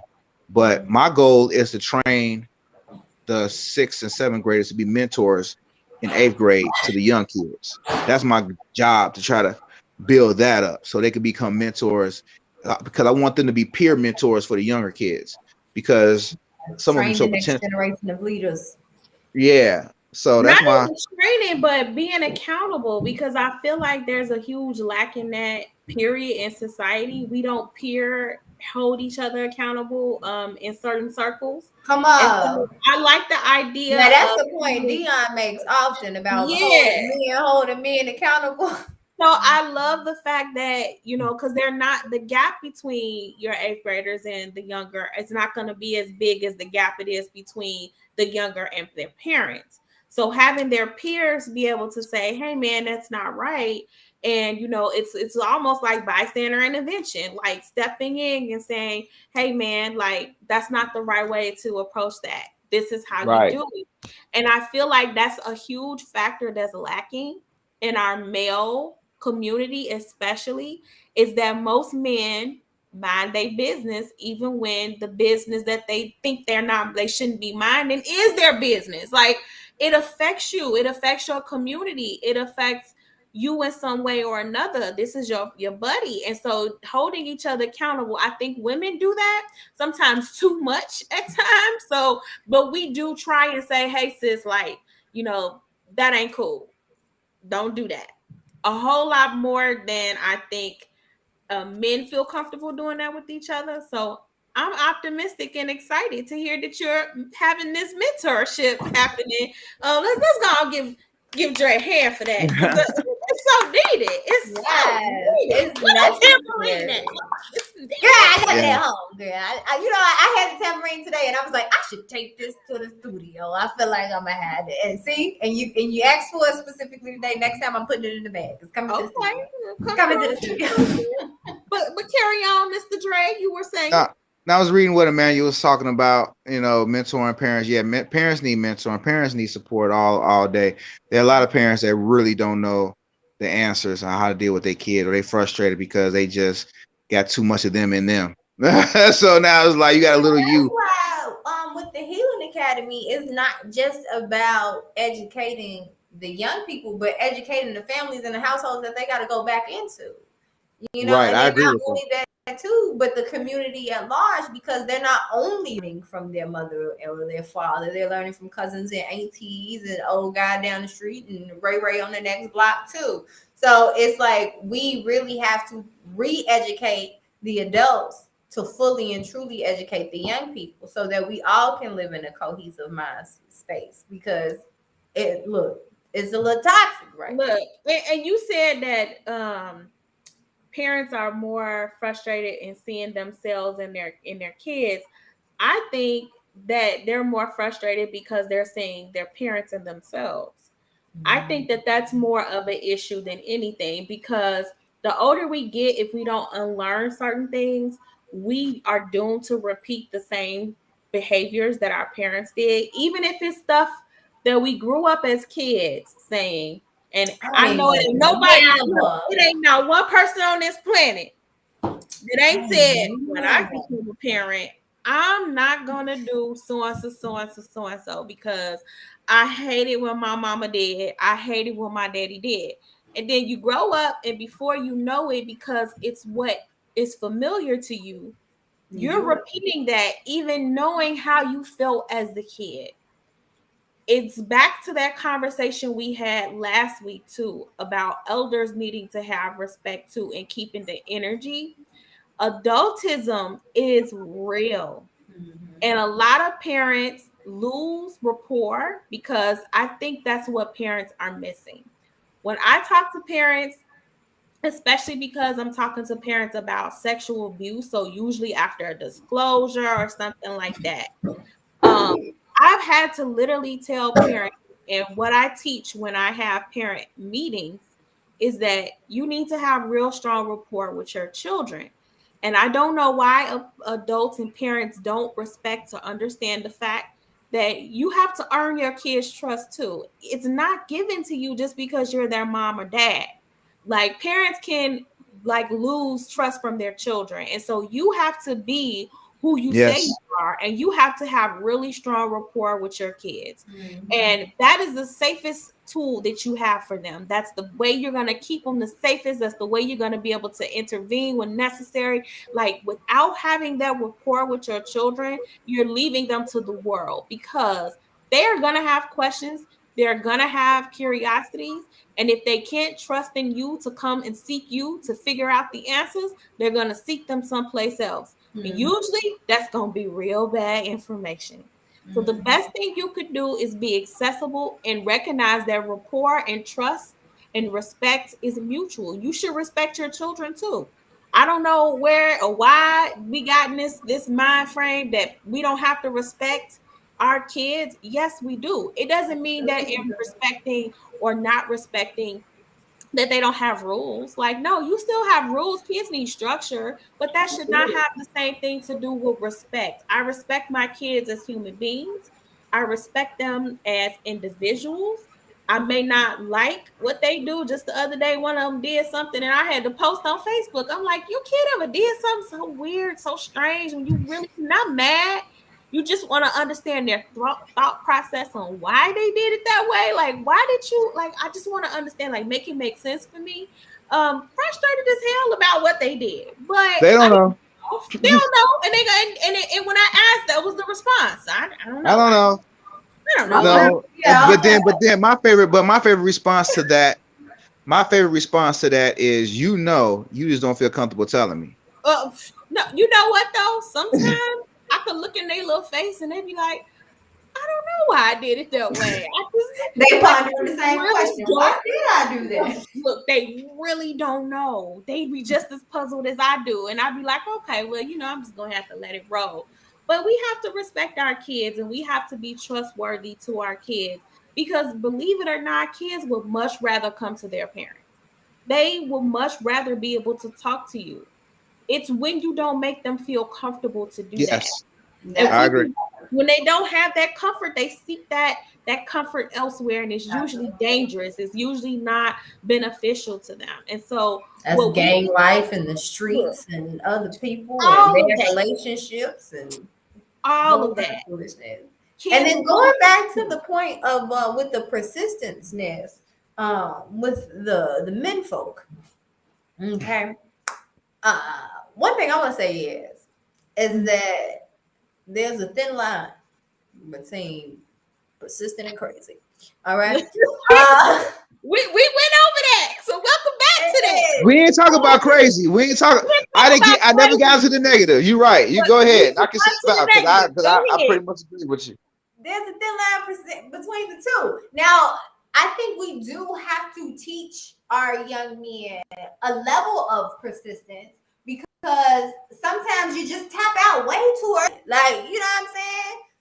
Talk to her. You know, she might have not wanted to go to the movies, but maybe she wanted to go skating. You just close the door. You know what I'm saying? So, like, in situations like that, maybe okay. But when it's a definite, nah, bro. You know what I'm saying? Or thank you so much, but I'm good. Sometimes you gotta be okay with that. Now, if it's not a definite no, What I tell you. So this is what we talked about before you slid in. Is that but she hit it. But there is a difference in what I told Dre. Like when you hear no, no is no. And you have to take that no, and that's what it is. Now, if you hear something to what Dre brought up to his point earlier, he was saying, but what if I hear not today? That is completely different from hearing a flat out no. Yes. If you're asking someone and they're obviously avoidant of giving you the answer, because that's the other part. Yeah, you gotta read in between the lines because You everybody gotta read and listen. Right. I'm just gonna say that if you don't get, because I was explaining to him that we teach consent. I teach consent law to students, and what we talk about in consent law is that consent is freely given. It's reversible at any time. It's informed. It's enthusiastic, which means it's very clear. If you don't have that very clear, like when I'm talking to the kids, I be like, here are examples. And, I give them examples. Yes, of course. Sure. I'd like that. I even be like, and my favorite is like, yes, you can, right? Like, yes. So you want to go out to eat? You gotta hear it like that. If you don't hear that, take it as the no. It's the safest way, because what is meant will be. If that person wants you, if that person goes back and maybe does some reflection, then just make yourself accessible. So if you think that it's a possibility that, if they do come back around and they're interested, then you be open. But if they don't give you a clear, enthusiastic yes, or yes, you can take me out, it's a no. It's just safest to take that as the no. Because you will come off as what Dre was saying, the bugaboo, the thirsty, needing some Gatorade because it's thirsty. We don't want that. It's just best to just, if you don't hear a clear yes, let it go. And I know it's confusing. I know that there are a lot of love. Just to play the devil's advocate here. There is no devil advocate, sis. It's not enthusiastic. It's a no. But some women do want that persistent man, though, like to continue to try. Not saying in a way where, again, there's a thin line between persistent and crazy. There is. But some women do like the initiative. You know what I'm saying? If I'm busy today, that don't mean don't ever call me again. But that's different from persistence. Taking the initiative is different from being persistent. That's that thin line. That's that thin line that we was talking about. Like, when do you quit, so to speak? So if I see Natalie and I shoot my shot, depending if Natalie flat out say no, okay, cool. Now, that being said, if I see Natalie again somewhere and we in a different environment, different scenario, different situation, and if I feel the vibe of maybe I can't do that. No, okay, so let's take now he's saying look, I'm saying like another maybe this time I'm at a spot and I'm like, hey girl, I got a little, I got a vegan smoothie for you. You know what I'm saying? What's going on here? Is a piece, whatever. And she says, your favorite, and then give her listen, hear me out. I'm saying this situation. Hear me out. Go ahead. First time, hey Nat, what's up? Hey, no, let's hang out sometime. Catch a movie, whatever. Oh no, I'm good. Okay, whatever. Okay, cool, no problem. Cool. See her again someplace. I catch her. I'm like, though, is that you said okay, cool the first time. That's the plus. Continue. Okay, so then listen. No, then hear me out. Hear me out. Listen, you got so we someplace else.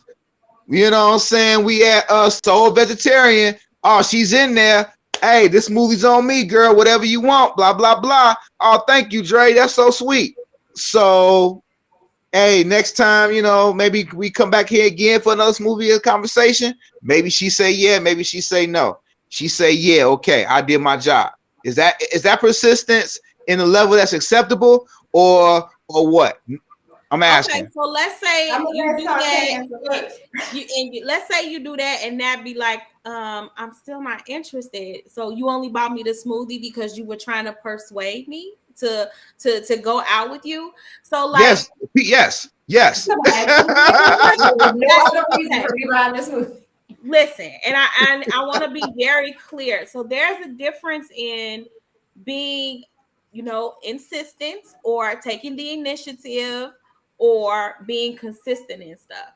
What you're speaking on, you shouldn't, like, if she said no or she gave you a kind of gray area, like I said before, consent is not silence. It's not a shrug. It's not I don't know, not a I'm gonna think about it and get back to you. Like that is not enthusiastic. That's not a clear yes.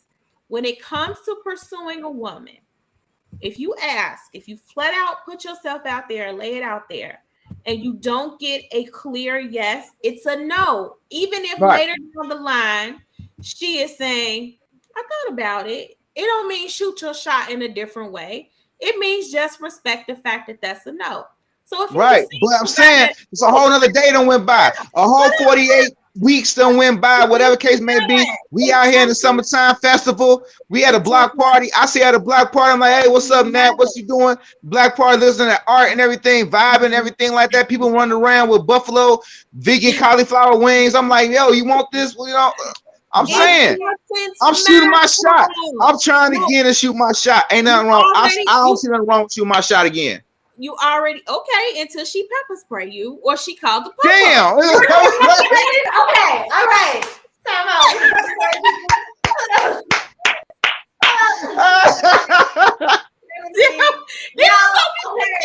I said no. He was right. Now, to me, this is where the difference happens. Yes. I don't take offense to people. Listen, I advocate for people shooting their shot. Because my thing is this. You never know until you try. A million people Thank you. From not saying nothing. That's all I'm saying. But listen. No, the person between persistent and crazy. But I don't think bad a strawberry banana smoothie is crazy. This is where that comes into play. So let me know if I'm saying this wrong, right? Okay. In the case of Dre shooting shot number one.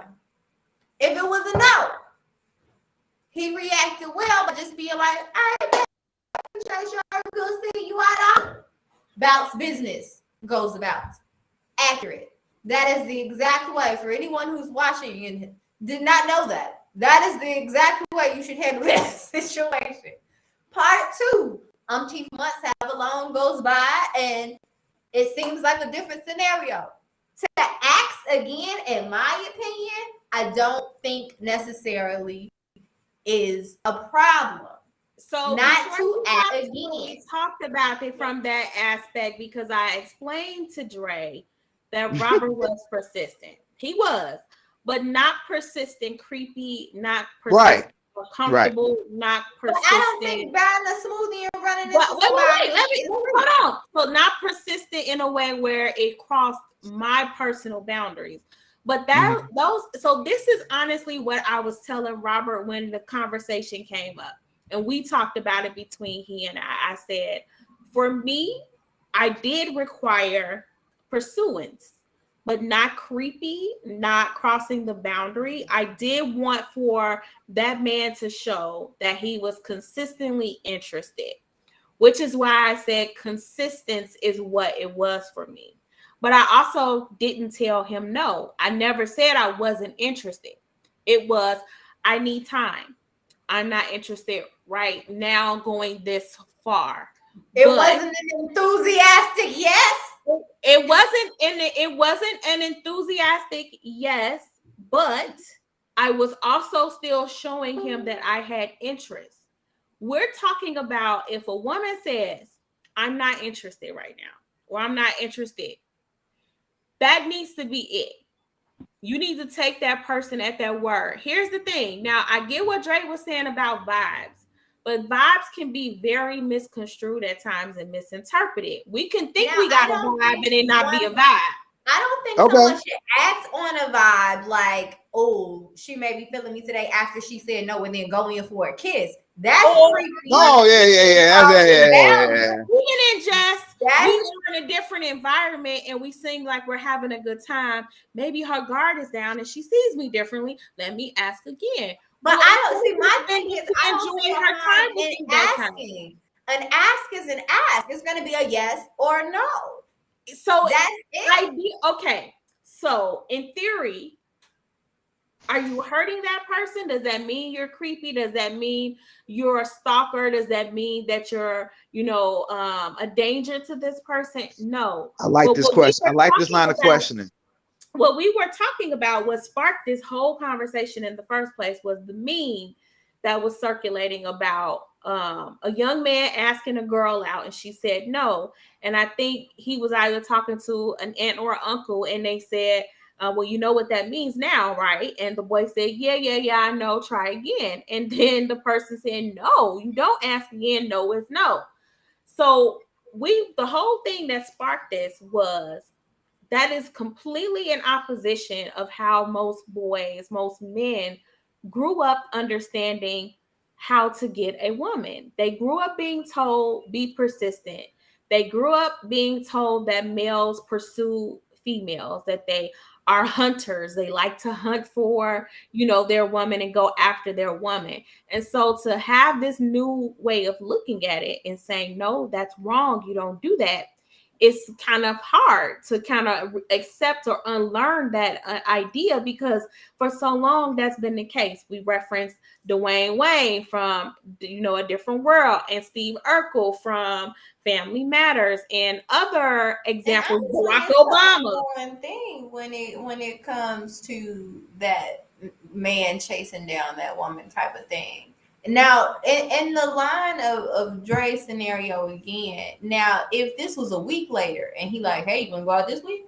All right, bro. Like, but it's all about it's all about the approach. If you just walking up and you walking up and always asking out, that could be annoying. That could be whatever. So it has to be, to me, it's about the effort. It's about the approach and the intent. And I have to understand, this is my, now I'm walking you through my mentality. Okay. Mm-hmm. If I'm approaching you, that means I'm interested. I'm attracted. That's the number one. So number two, I have to find out about you or see what you're on, or that vibe, so I can approach you correctly, because everybody doesn't appreciate that approach. Natalie might get hit on 20 times a day, right? You know what I'm saying? So if I know Natalie likes certain things and I happen to see her at a certain point or whatever, I'm going to appeal to what she likes in order to say, hey, I like you. I know you like this. This is like whatever. This is my approach. This is my shot. Now, after that, if let's just say Natalie takes the smoothie and says, nah, I'm good. I got a man, blah, blah, blah, blah. I'm not going to take the smoothie back and be like, forget you. You know what I'm saying? I'll watch this movie. I'm gonna be like, okay. I'm gonna be like, okay, and that's gonna be it, because I made a concerted effort at that time. Now, that's it. It could be months or years later, we see each other again somewhere, kicking it, and when I see her, I'm not gonna ask her the same question. I'm gonna be, hey, how you doing? Blah, blah, blah, blah, blah. If we continue to talk and the vibe is there, maybe that will come up, but I'm not, from that point, I'm not on that, because I made my concerted effort. Hold on. Let me pose this question, because I think that this is a huge factor in it. Do you trust that if time passes and she maybe rethinks or sees you in a different light, that she would express her interest to you? She would probably open a door, but depending on the conversation, because it all depends on, okay, because this has happened to me.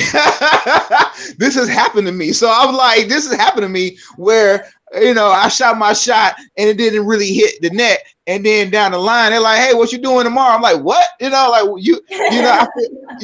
feel like, look, I'm a pop culture head. I feel like on The Simpsons, it's old as hell. It's like, you choose me? Like, like you really, yeah. It's like, I love that. That's one of my favorite songs.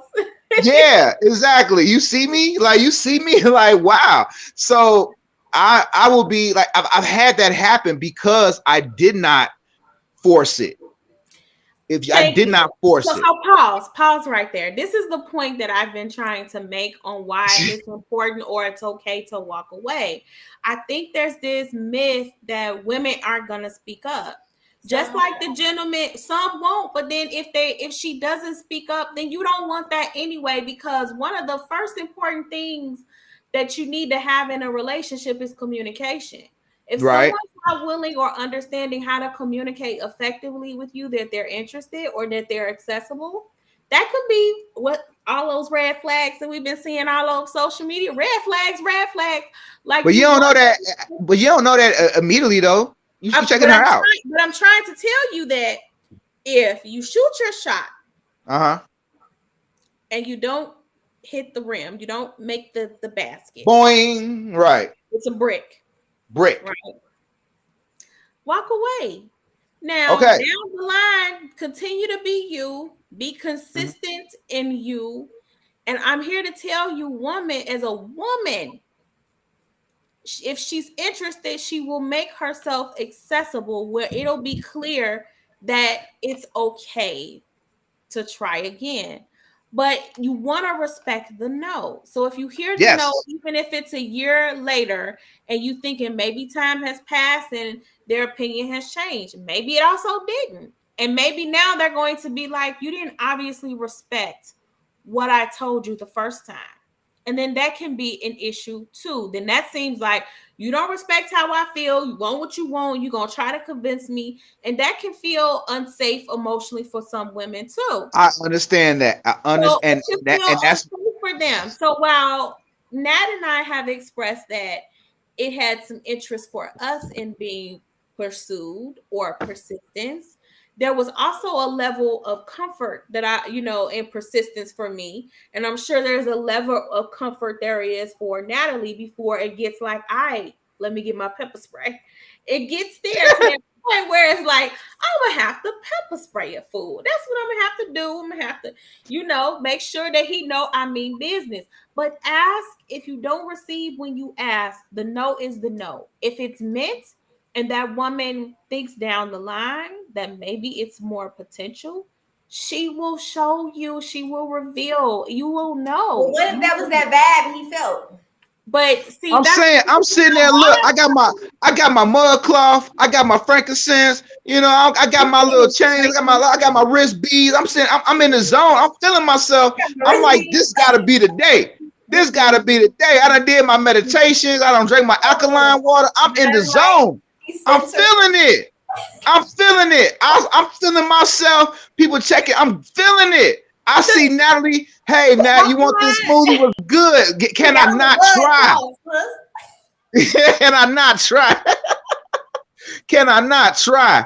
I'm saying. You shouldn't, because if you doing all of that, just imagine the frequency. No, I'm not doing all that. That's my flow. That's my flow. I'm feeling that flow. If you feeling that flow, just imagine the frequency that you sending off. The frankincense is gonna be pheromones, okay? It's gonna be right. It blends in. It kicks in. It kicks in. I got my tiger's eye. I got my tiger's eye. And she gonna you gonna have the tiger's eye, and you gonna have her eye, because women look for that. So if all of that is popping, if all of that melanin is exuding in that way, yes, it's gonna. Why can't I shoot my shot if I'm feeling it? Here's the thing, which is what the brother that was responding was saying. Here's the thing: you ain't gonna need to, because she gonna sense that. We look for that. Okay. Now with that. But traditionally, she could be old school. She's not gonna just exactly push up on me. I have to initiate something in order to get that vibe together. What does that even mean with old school? Because if you know some of these old women, like I know, they was out here shooting. I'm not asking a man out. If he can't right for me, then we ain't going. Like some women do have that state of mind. Okay. But my thing exactly. Is, I would say it's probably acceptable twice. You got 2 times. If the first time I'm like, nah, I appreciate you. And then like some time passed, blah blah blah. We can use Dre's scenario, and you ask again. I don't. For me, just me personally, I don't see the problem in trying it again.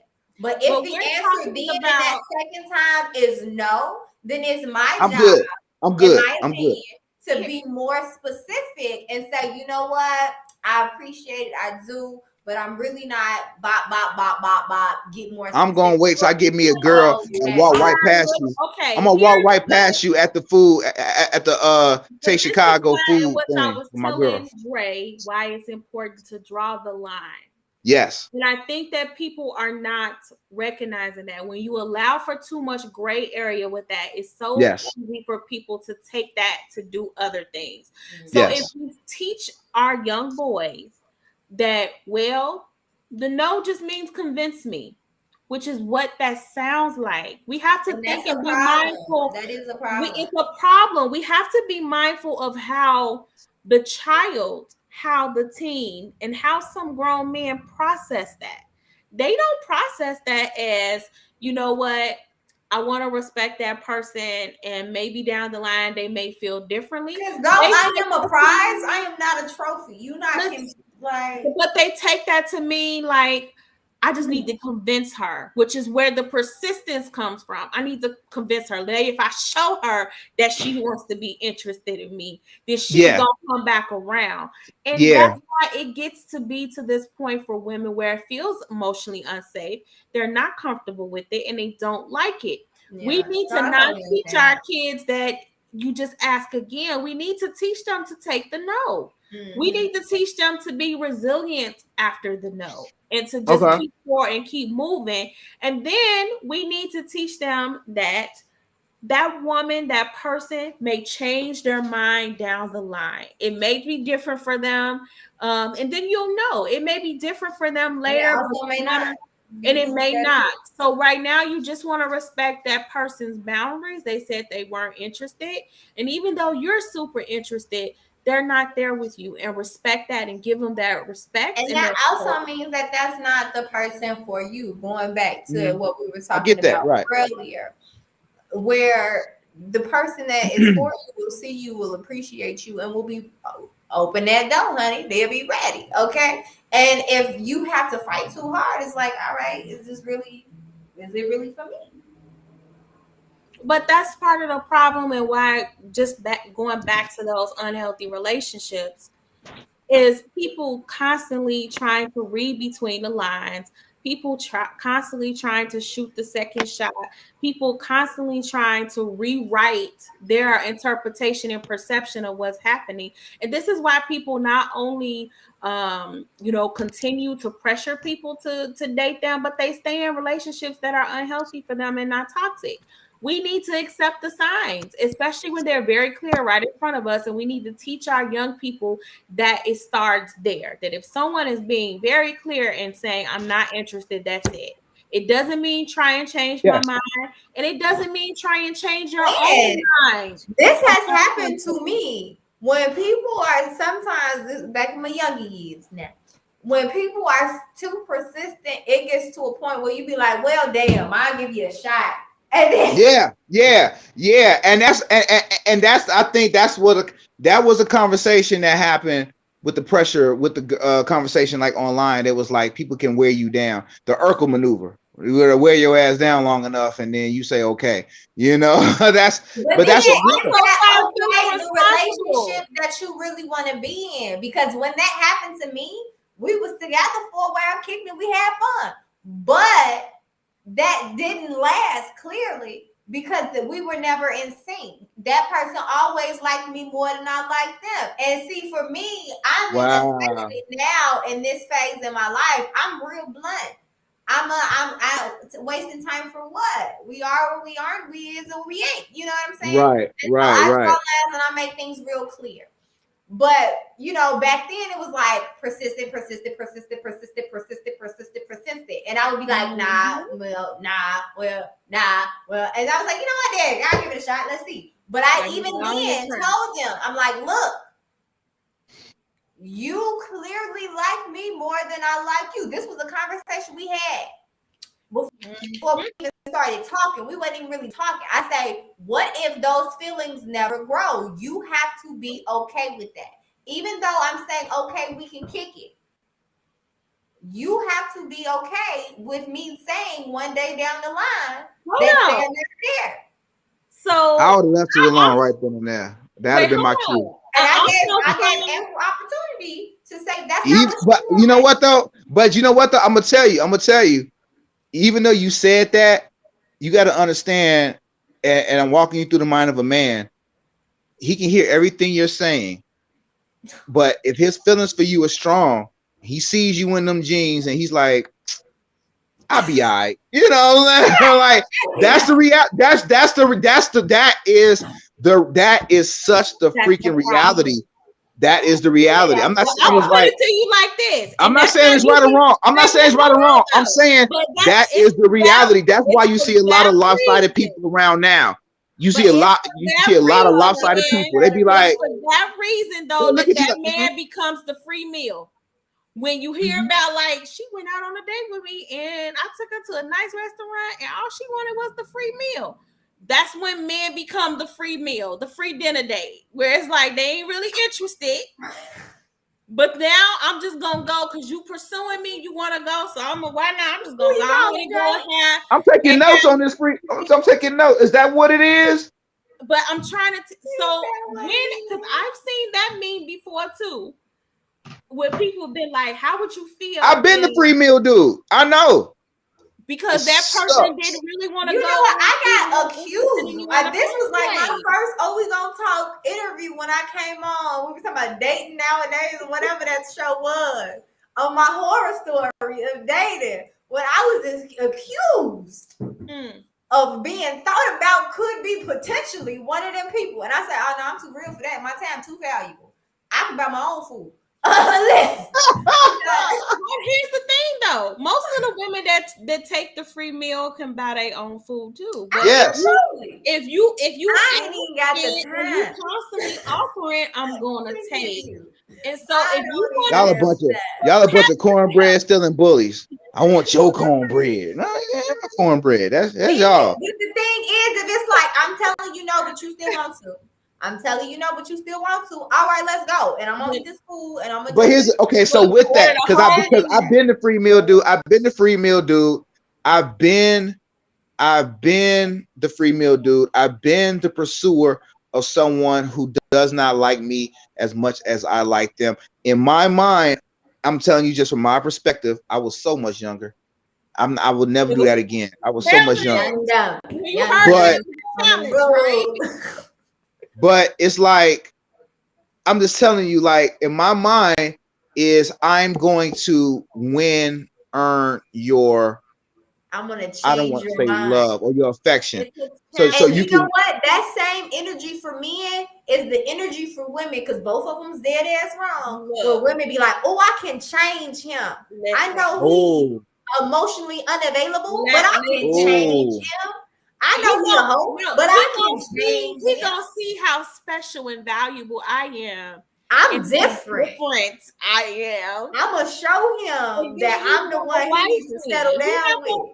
He's not going to do what he did to his ex and the ex before the ex and the ex before the ex. I know he got 3 baby mamas and 2 of them happened at the same time, but I'm different. I'm going to be different. Yes. That's the same energy. So since we talking about persistence, would you recommend for a young lady to be that level of persistence? And can you understand how the two may be connected when a man is being too persistent and a woman's trying to be too persistent? It really leaves too much gray area, which leads for disaster and leads for trauma. And can we also speak to not leaving gray area? Can we not do that? I'm trying to do that, but you the one out here talking about some you still want to be pursued and stuff. She want her smoothie. She want her smoothie. She want her smoothie, fam. Don't deny her smoothie. And you over here thinking he's supposed to be here. What are you doing? What I'm saying is, you talking.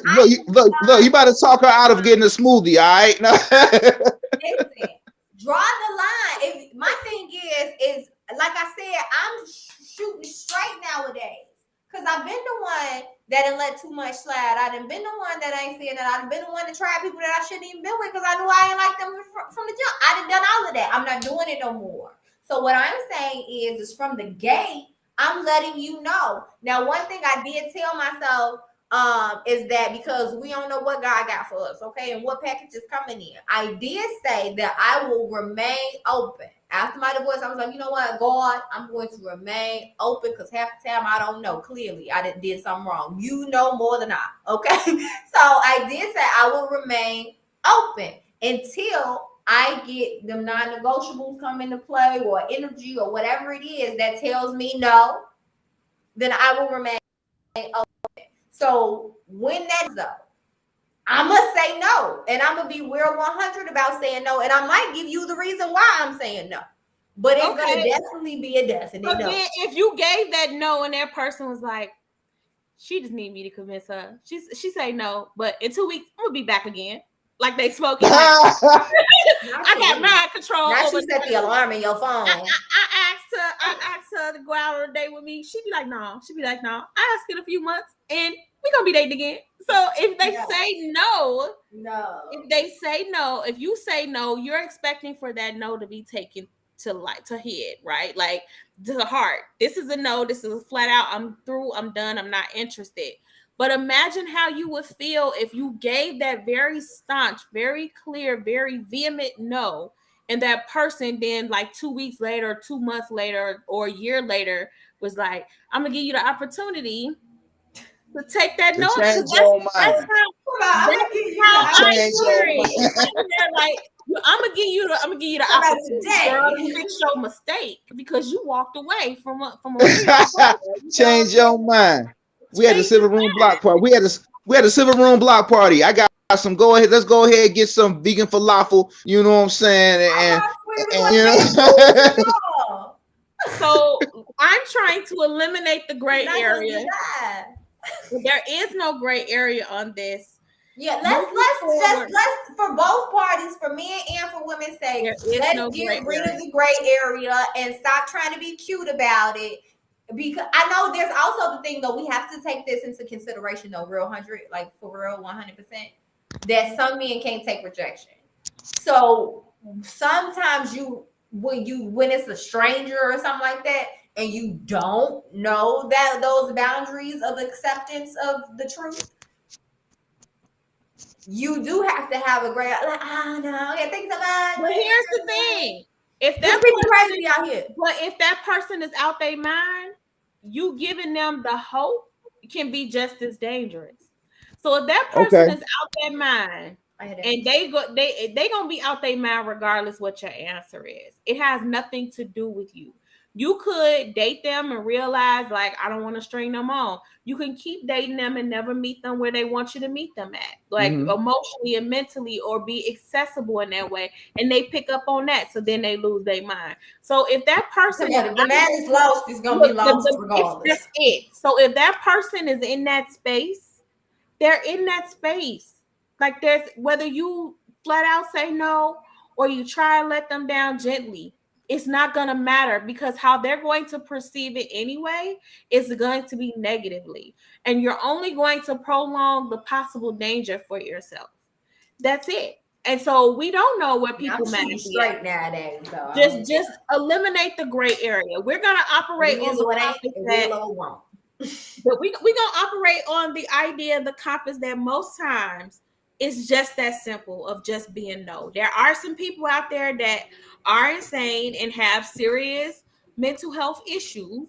However, more times than not, that person just needs to hear that no. They need to have that very clear, definitive answer, and that's truly your best bet. That way, it's not any thing left up for interpretation or misinterpretation.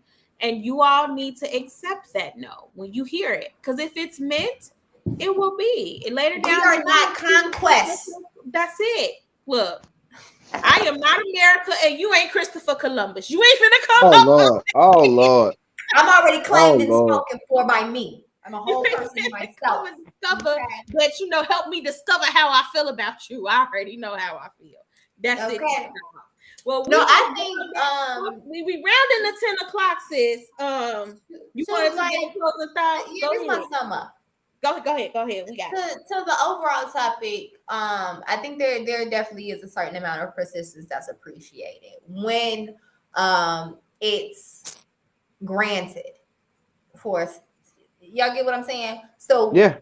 if it's not that definite no, you don't I get don't what I'm get what saying? you do. So this is what I'm saying. Your situation with your husband currently, But you that was my granted, situation. But if I'm advising someone else, you I wouldn't granted, say if what I allow for me you is showed what I allow interest. for me. I showed interest. And that's what I'm saying. So persistence when interest is shown, and it's welcomed. If it's a nah, bruh, then go about your business. Or if it's a nah, sis, because some sis can be real persistent too. Wait. So how about this? It's not persistence, it's perseverance. Mm-hmm. Because I feel like that more sums it up for Robert. He was being, He definitely persevered 12 kids and 30 years that's later. look, that's what did you say 12? Hold on, what I you did. say? You I was know. with it until you caught what I Right actually now, said. now it's definitely time to end this live. Let me now she'll be sending them vibes over here. Okay, you're gonna have Mr. Tate up in here lonesome and unsatisfied because you're talking about the 12. Be sending all them fertility vibes over here. We good. I'm We gonna good. send you We a good. housewarming present. It's gonna be some of these You know coaches. what? Okay, and then it's gonna be the stork gonna be at your window, baby. And the whole stork. Whole No. stork delivery for Nat B from Oh South. Lord. Listen, we make cute kids, honey. You might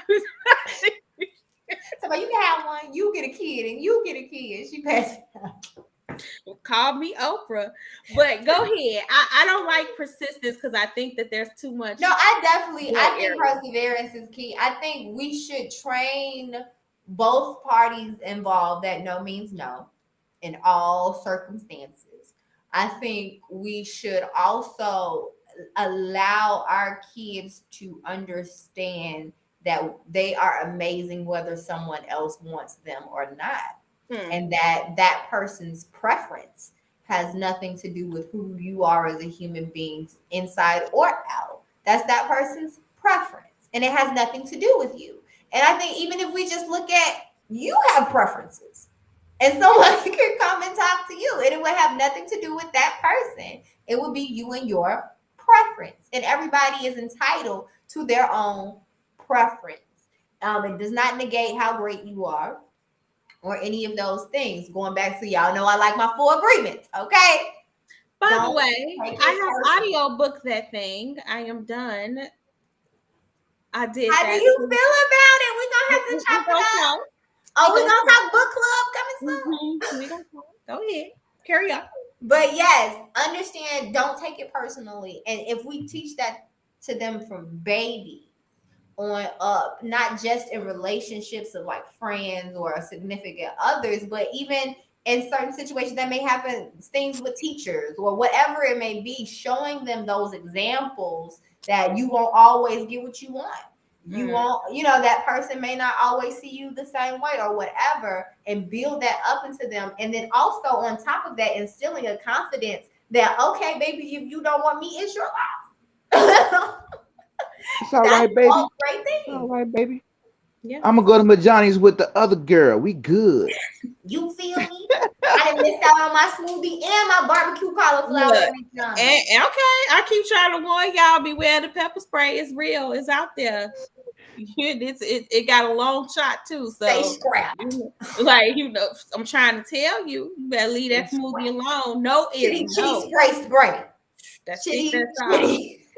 Dre, what are your thoughts? I'm scared to ask because I still feel like you listen. No.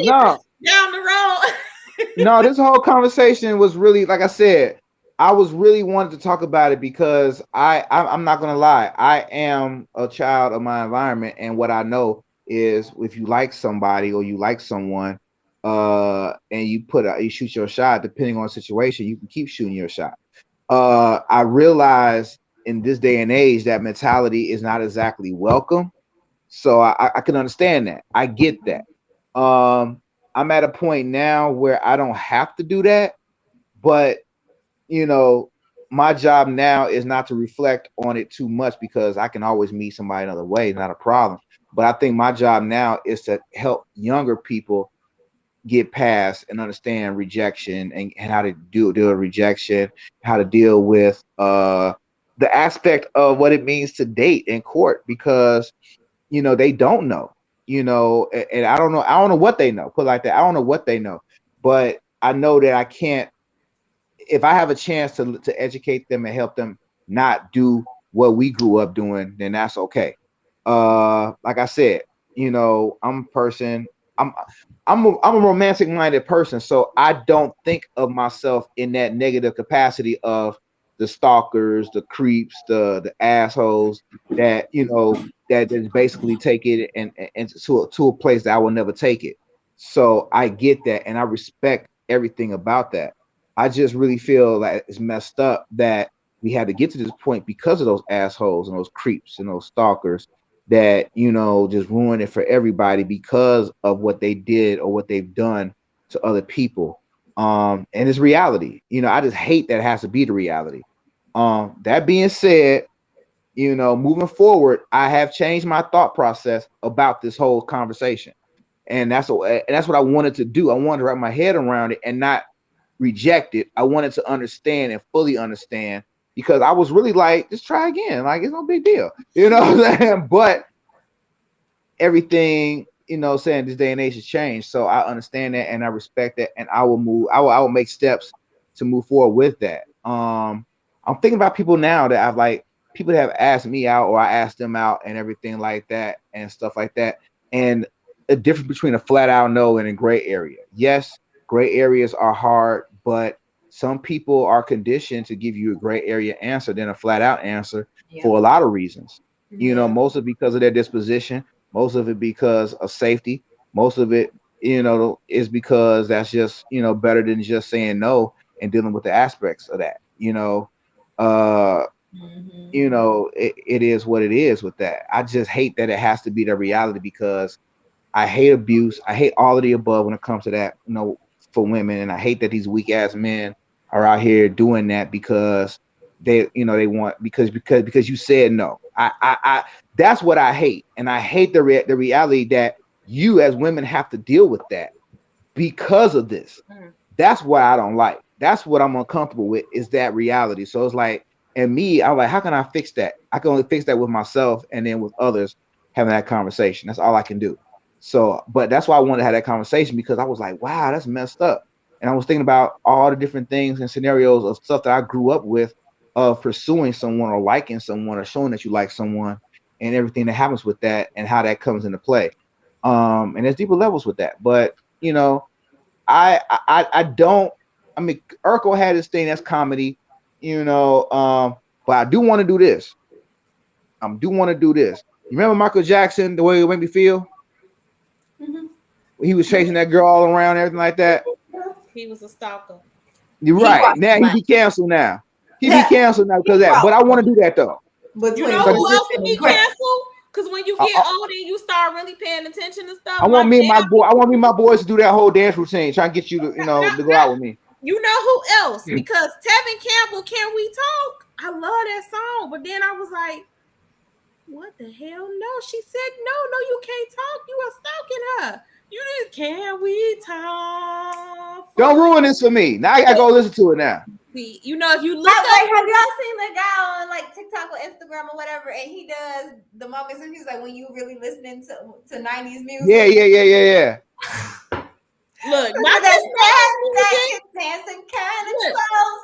Hold on. The first time, like it tickles me to this day hearing my parents talk about music being vulgar. I was so when Prince passed. Now I was born in 83. I grew up watching Purple Rain. If you know when Purple Rain came out, I ain't had no business watching no damn Purple Rain. But it was one of my favorite things to watch. It was Beach Street, Annie, Purple Rain, Okay, those were my one of my favorites was Purple Rain, right? So you grow up knowing, your parents, they had the record players Sunday, Saturday, they get up playing their records. Erotic City was one of my favorite Prince songs. Go ahead, make the face, because I had no damn business listening to Erotic City. Damn it. The name is Erotic City. But I didn't know what they were saying when I was little. But when Prince passed, I was just playing all my favorite Prince songs and my feelings because I loved Prince. Like I had a real love It's different when you get Prince older. and make men. So I'm just driving like and I started listening to the words and I'm like, the ears open. I was like, I had no business listening to this song. My parents let me do the snake to this song when I was 5 years old. I had no business listening. They was like, she don't know. Let her dance. Look, they go do the snake, baby. I'm just sitting there all cheesing, snaking it up. I ain't had no business listening to that song. But yeah, when you start listening to the old music and you really get what they saying, it take on a whole different meaning. It hit different. It hits so different. I'm a close out with my closing thoughts. And my closing thoughts on how do men show positive persistence is fries. I told Dre what fries were earlier. Do you remember what I said fries were? Fries, like French fries. Fries. Okay, fries. Do you remember what I said about fries? No, I forgot. It is the rules to consent. Fries are the rules to consent. You ready? Yes. If a girl likes you, and she gives her consent or her permission for you to date her, it will be F, freely given. Yeah, okay. R, reversible at any time. So she could take it back whenever she don't feel comfortable. It's informed. She's telling you what she's agreeing to date you, the rules of that date, what she's giving you her permission for. I'm agreeing to go to dinner with you and then straight home. So it's informed. It's what was the E, Dre? I kept saying it today. What's the E? Don't quiz me. Enthusiasm. What now? It's enthusiastic. Enthusiastic. She come with So I'm saying yes clearly. That's too much stuff to think about. Look, that's too much stuff to think about when I'm looking at somebody and they jeans and they cute. All you got to do is think about fries. Do I have fries with that shake? Do I? I hate you. Boo! Boo! Boo! I hate that. That's all you got to think about. Do Boo! I have fries with that shake? And the last one is specific. It's for that one thing, that one time, that one yes. It doesn't mean yes for everything or yes for always. So when it comes to positive persistence, make sure that you have a positive fries. You have a positive permission that you can tell that they are on that page. If you don't have those rules met, it's a no, and we're gonna listen to it, and we're gonna teach our kids to listen to it and take that note and keep it moving, like Nat said.